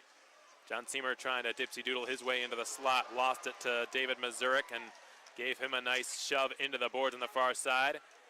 It splices off the blade of Josh Keplinger, brought down the right wing by Sheeran, who sends it at the net. Silvas bobbled it, but no harm was done. Long Hail Mary pass finds Cameron lurking behind enemy lines. He drives, he is flattened into the goal. Will this be a penalty? I don't think so. It looked like it was a clean hit, but Cameron couldn't get any sort of shot off, obviously, as he was pummeled right into Jake Moore and dislodged the net.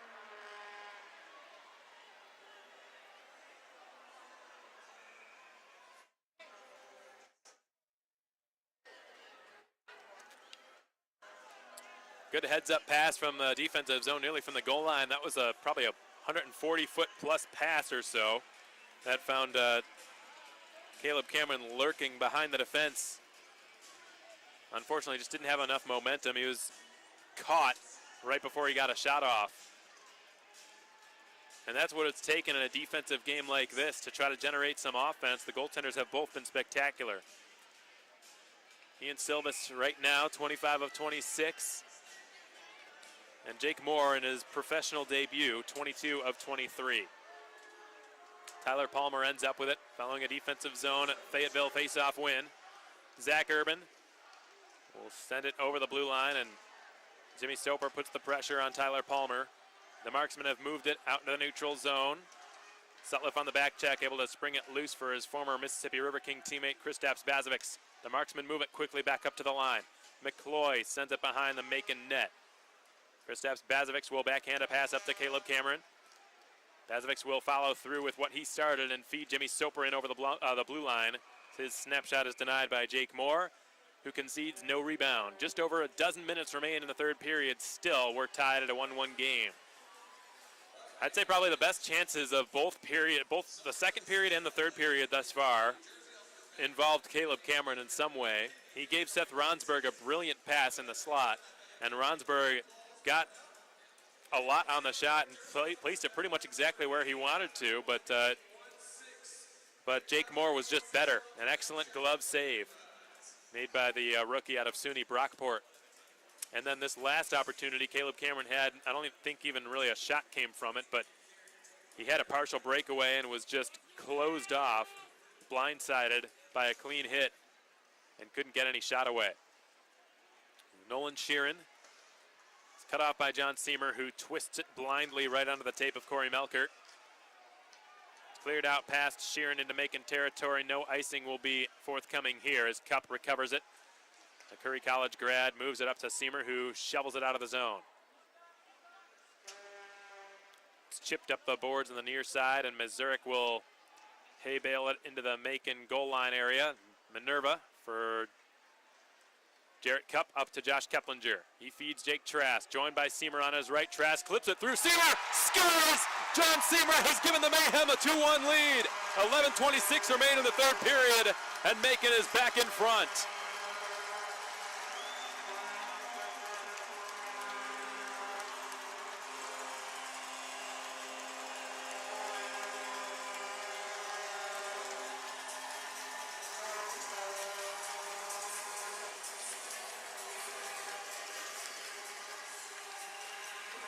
That's John Seymour's 12th goal on the season, his 44th point. He came into this game at 5th place in the entire SPHL in scoring. He's now tied for 4th with Birmingham's Josh Harris. I'm sure Harris has probably got a few tonight, however, in that 6-0 lead over Evansville. Here's a wrist shot that whistles wide to the left post. Larry Smith picks it up. Sent back behind the Macon cage. Zach Urban moves it to Derek Sutliff. Got it on his backhand, sends it beautifully up to Jimmy Soper. Josh Keplinger continues his point streak. He got 2 assists tonight, so now 3 goals and 2 assists through 3 games played. He's been absolutely unbelievable in his first professional weekend. Derek Sutliff interrupting the errant pass by Thacker that was intended for Travis Jake. Jake begins the breakout. He slips right around Caleb Cameron like he was nothing. He snaps off a wrist shot that just missed the right post. That was a howitzer of a wrister. Cameron collects the puck and sends it now up to Seth Ronsberg. He will drop it back to the blue line. Travis Jake is there to intercept it. Jake down the right wing. Pulls up. He was onside as Cameron on the back check takes it away. Levesque is in front of him. He passes it off Levesque, who inadvertently redirects it into the Fayetteville zone. Rimmed back around the far boards there by Jake Moore. And now here's Taylor McCloy. McCloy lost possession of the puck and will send it down the corner. We're exactly halfway through this third period. The Mayhem having just gained the lead for the second time tonight. John Seymour scoring his 12th goal on the season as Keplinger attempts a 100-foot shot that's dealt aside by Jake Moore, who's down in the butterfly to make the pad stop. Here's an opportunity for Trask. He's held up from behind by Tattern. Good back check. Right point Urban gets it from Trask. Shimmies it along for Jarrett Cup. His shot didn't have much on it. It was blocked on the way through by Joe Osaka, who joins in on the counterattack. That's spearheaded by Zach Tattern, who tries to center it. Goes off the stick of Urban. Jarrett Cup takes Osaka right off the play. Puck slides back in front of the Macon Mayhem logo at center ice. It's given D over to Corey Melkert, who rims it along the end wall. Given away by Silvis. Slap shot from the point. Stopped by Silvis. He recovered to make the save and conceded no rebound. Ian Silvis has been spectacular in net tonight, stopping 26 of Fayetteville's 27 shots on goal. 9:16 remain in the third period. We're going to take our second to last media timeout of this game. We'll be back in just a moment, folks. You're listening to Macon Mayhem Hockey on the Mayhem Broadcast Network. Next season, the Mayhem are offering the most inclusive and rewarding ticket package in team history.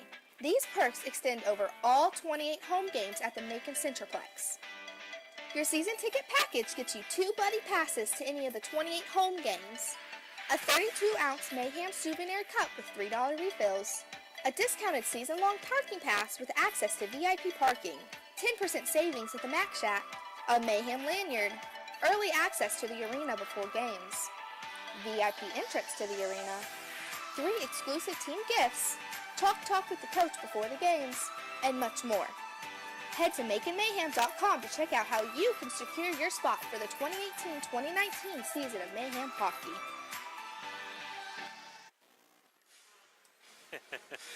So there was a big round of applause just moments ago, in case you missed it, folks. And then Charles Olson announced the out-of-town scoreboard update. Knoxville now leads Peoria 2-0. Which is actually bad news for the Mayhem, but I don't think the fans really care so much about the standings as they do the fact that Peoria is losing right now, because they were thrilled to hear that they were down 2-0 to the Knoxville Ice Bears as Silvis has to cover up that ugly play in the crease. Pinballed into the blue paint. He just didn't want to take any chances. Lots of bodies all around him, friend and foe. Don't forget, folks, two weeks from now, the Mayhem will be hosting the Huntsville Havoc for the last time this season. It'll be Military Appreciation Weekend on Friday, March 15th and Saturday, March 16th. You can get your tickets online on the Mayhem website, MaconMayhem.com, or just swinging by the Coliseum box office right here at 200 Coliseum Drive.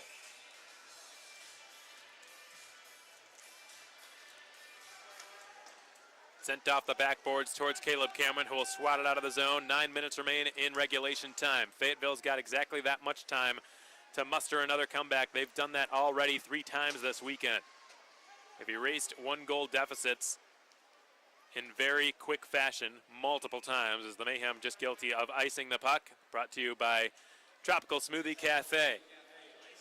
Yesterday, Jake Hausworth single-handedly erased 2 of Fayetteville's deficits, one of which came 28 seconds after Macon pulled ahead, the next of which came 19 seconds after Macon pulled ahead. Tonight, that job was done instead by David Mazurik, who scored a power play goal within 4 minutes of Derek Sutliff's go-ahead power play strike.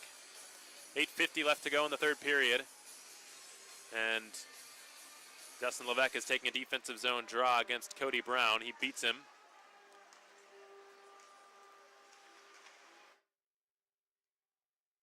Brown will shovel it up to McCormick, who swats it into the Macon end. Brown gets rid of it. McCloy had it batted off his stick, and Levesque clears it over a jumping Jake, and it goes all the way down.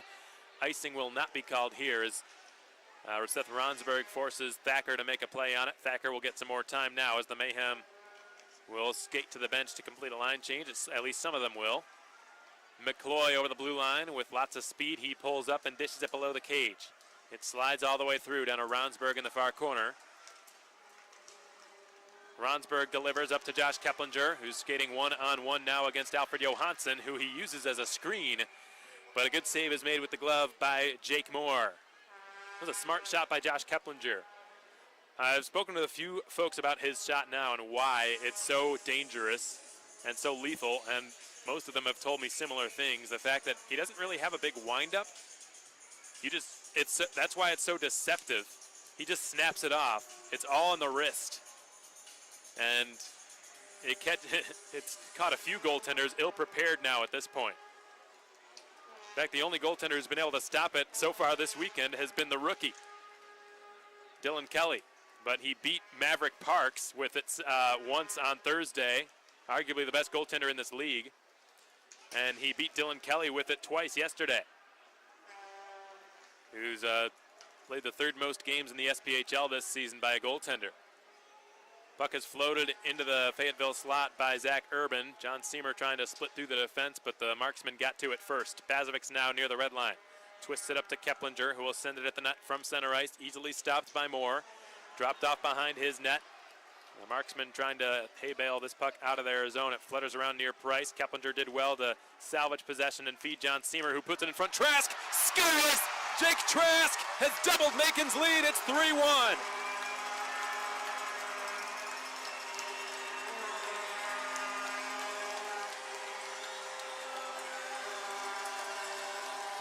Make it a 3-assist night now for Josh Keplinger, who's got as many assists now as he does goals. 6 points in his first 3 games as a Macon Mayhem.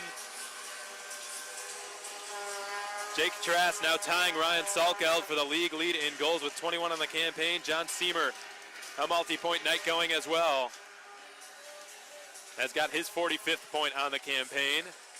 The Mayhem's top scoring line getting it done again, and this makeshift AAA trio between John Seamer, Jake Trask, and Josh Keplinger has just not been stopped, folks. Moore spins it off his own end wall. Jimmy Soper. Puck flies out of play into the bottom of section 119. Fans applauding that goal announced by Charles Olson, scored by Jake Trask, as they've done so many times over the past 4 years. The assists, if I'm not mistaken, will go to John Seamer as the primary and Josh Keplinger as the secondary. Keplinger's had an assist on all 3 of Macon's goals.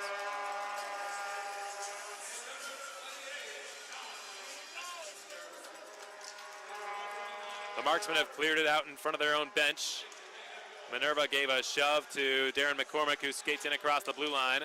And is twisted at the net by Zach Tattern, steered aside by the stick of Ian Silvas, who's played a phenomenal game in net tonight. Soper will send it on net, and Jake Moore will make the stop and cover it up with his glove.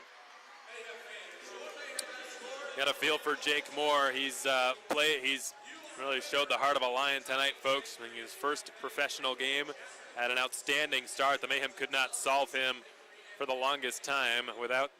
Outside of a goal scored by Derek Sutliff on a power play, they had been held silent for the first, for the first 48 minutes of this game. They had only scored 1 goal. And eventually the scoring prowess of Macon's top line just a little bit too much to bear. Hausworth wins possession from Seth Ronsberg. shoveled off the glass, kept in the zone by Larry Smith from the right point. Slides up to Bazovics, who will spear one along. Caleb Cameron had a blowout. It slapped in from center ice and stopped by Silvis. He decides to just cover it with his glove. Max Cook takes a cross-check by Kristaps Bazovics for that snow shower he gave Ian Silvis. And what did I say, folks? That bad blood between Max Cook and Kristaps Bazovics is long from over. I don't think we've seen the last of it. We certainly haven't seen the last of the Max Cook Dakota Kletcha fiasco. I expect something between those two to unfold in Fayetteville next weekend. Number 13 for Fayetteville, number 27 for Macon. Look for something to happen. I would be surprised if all is well between the two of them next weekend up at the Crown Coliseum. Sheeran will dump it in. Around the boards, it rolls clockwise to the near half wall. The Mayhem have just cleared at the length from well shy of the red line, so, well, no icing was called. It might have redirected off of somebody's stick. Keplinger intercepts a clearing attempt, shoots, and scores! Make it 4. Josh Keplinger with a 4-point night. A goal and 3 assists, and a goal in all 3 of his first professional games. And Corey Melkert, who is a longtime veteran in this league, is the one who turned it over to him. And he was mortified.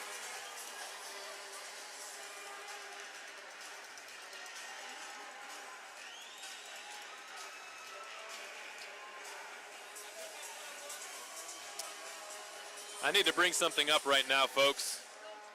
I've done some digging here in the Mayhem record books. There have been 10 times in Mayhem history in which a player has scored 4 points in a single game. Now it's 11.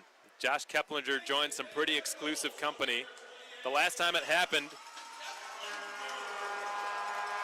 was John Seamer in a 6-3 victory over Evansville back on January 19th of this year. Keplinger with an unassisted goal, which I think proves that he doesn't need John Seamer and Jake Trask passing to him for him to score. And any critics that he might have after tonight are going to be dead silent. At this point, he has now done it all. He's scored an unassisted goal. Any critics who might have said that he was only scoring and not assisting, well, they've been silenced tonight as well. 3 assists for Josh Keplinger. He's got 7 points in his first 3 professional games.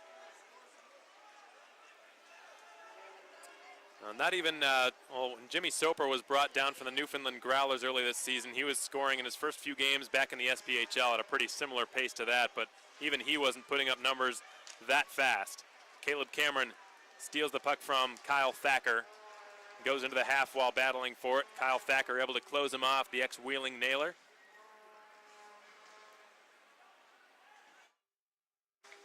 Levesque will drop it back to Nick Minerva, who sends it hotly off the back of the skate of Kristaps Bazovics. Bazovics retrieves it from Minerva, who played it a bit dangerously behind his own net, and Taylor Price holds it at the line for the time being. It squeaks back over it. Corey Melkert's got it at center ice. Played on 4 different SPHL franchises since the 2016-17 season, including Roanoke, Evansville, Pensacola, and now Fayetteville. Cameron from the red line. Airmails one wide of the right post. Justin Levesque will scoot his way into the circle, above the right circle. His shot is blocked by Tyler Palmer. Levesque began playing his pro hockey back in 2010 for the Thousand Islands Privateers of the Federal Hockey League, and since then he's been playing in the pros every season since. As he redirects the puck, it flutters off the stick of Jake, or over Jake rather, and he will scoop it up and begin to accelerate through his own zone. Now saucers a pass up to David Mazurik. He will send it back into the slot. It's shoveled at the net, blocked by Smith, tapped along for Keplinger, who makes the breakout pass to Jake Trask. Trask from the red line will chip it into the zone.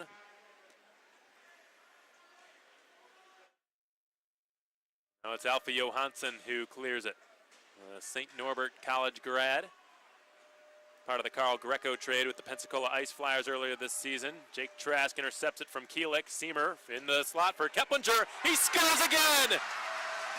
Josh Keplinger with his 5th goal in 3 games.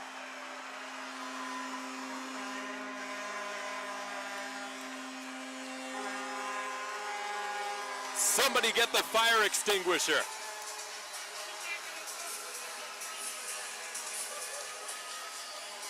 Oh, and somebody errantly threw a hat thinking it was a hat trick. It may not be a hat trick, folks, but it's something even more impressive than that. For the first time in the history of the Macon Mayhem organization, somebody has scored 5 points in a single game. It wasn't Jake Trask. It wasn't John Seamer. It was the newest addition to the organization. Signed his first professional contract days ago. Just a week ago, he was in college taking classes. And he's become the first player a week later in Mayhem history to score 5 points in a single game. Nobody else over the course of 4 seasons has done that. Jake Trask and John Seamer both on the assists. This line looking inhuman right now, and all of a sudden the Mayhem have turned this game into a blowout here in the 3rd period. 5-1 is your score as time ticks off the clock.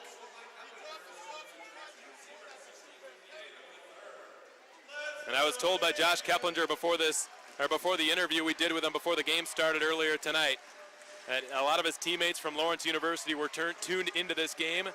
Fellas, if you're listening to this, be proud of him, because he has just made history tonight.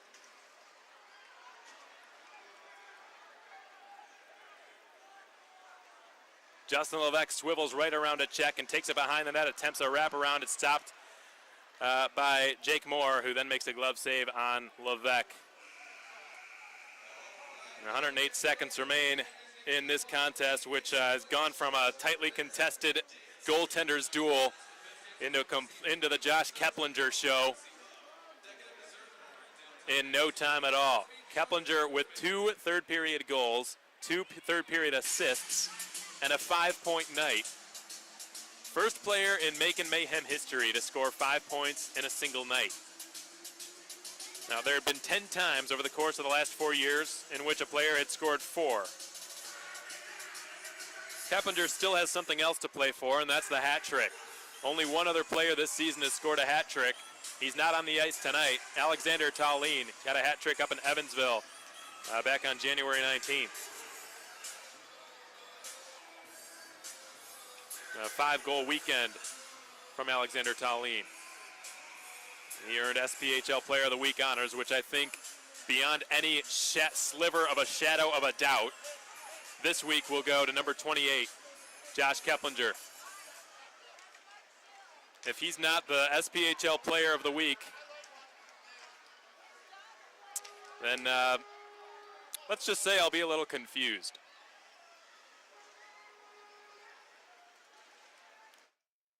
Darren McCormick with 90 seconds remaining in the contest. Puck is turned over. McCormick slaps it at the net. Levesque draws a penalty as he was brought down by Jake Hausworth, who goes over to chirp him. Hausworth thinks that Levesque dove to try to sell the call. And we'll see if Saylor agrees with him and see if Levesque gets some sort of embellishment penalty, but Hausworth's going to go to the sin bin. Hausworth and Levesque, both veterans of this league. They've both played pro hockey a long time. Hausworth's been playing pro hockey since the 2008-2009 season. This is his 10th pro campaign. Played 3 seasons in the ECHL from 2012 to 2015. 31 years of age. He's been around the block. He knows the way this game is played. He didn't like Levesque going down like that. And I believe Levesque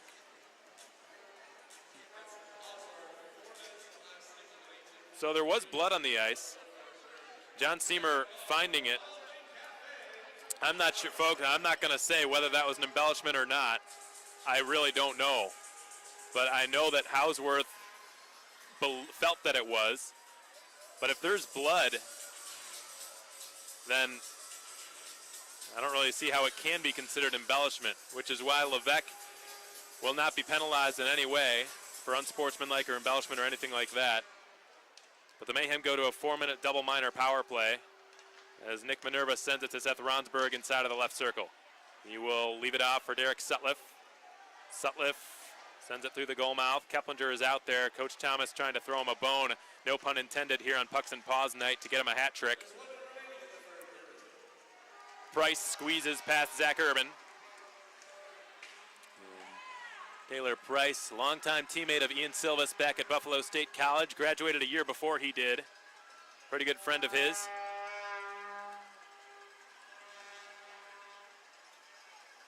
.38 seconds.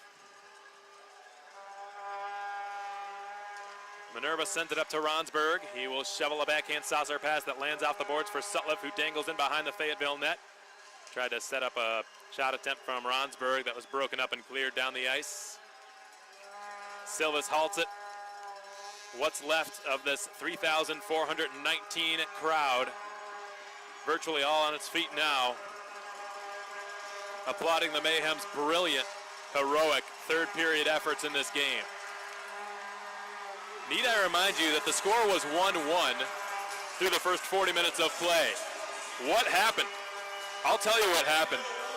Josh Keplinger happened, folks. He and that, well, I don't want to just solely credit him. That line happened.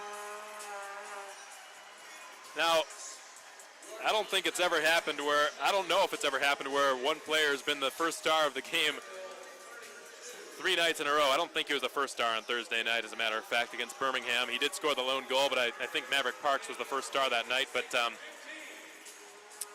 that Keplinger-Seamer-Trask line, folks, I'll tell you what, has just been phenomenal. Before Keplinger came to the Mayhem, well before that, those of you tuned in who are big fans of his, and I would assume probably just started watching the team and following the Mayhem, there's been a player that's been a part of the Mayhem for a few years now. Stathis Soumalides was a President's Cup champion 2 years ago with the organization. He was one of the few players from that group who was a returning player for this season, along with Jake Trask and John Seamer and Jordan Ruby. Those were the only 4. Ruby's now with the Wheeling Nailers of the ECHL, having a great season up there. By the way, Ruby, his stats in Wheeling this season, he's played 18 games. He's got a 9-5-2 record. But Stathis Soumalides, somebody else who was an ECHL call-up this season, was part of that line with Jake Trask and John Seamer. All 3 of them wore A's on their sweaters. As such, that line was nicknamed the AAA line. And they were tough to stop. It was unquestionably the Mayhem's top line, their hardest line to slow down and stop. And you can't blame them, because with all that firepower, all that experience, all that talent, sort of goes without saying. Even when Stathis was a part of that AAA line, this unit was not clicking like they are like now. Josh Keplinger has just brought a whole new element to this team and to that line. He's been more than just a spark plug and more than just a talented young prospect. He's become one of their elite goal scorers in a very short period of time. I think without a doubt the 3 of them will be the 3 stars of tonight's game. John Seamer, back-to-back stars of the game. What a night he had. Seamer on the evening, a goal, 2 assists, 3 points, with a +4 rating and 6 shots on goal. He was the second star yesterday in front of Zach Urban after Josh Keplinger. And this is a good choice, folks. Jake Trask may have been snubbed, but Ian Silvas had one heck of a game. He stopped all but one of Fayetteville's shots. David Mazurik scoring on a power play, a goal he couldn't have possibly stopped. He had made 2 or 3 point-blank saves before that, the closest game he's had all season to a shutout. What a night for Ian Silvas, 31 out of 32 saves. And Josh Keplinger being worshipped by Mac the mascot, and rightfully so.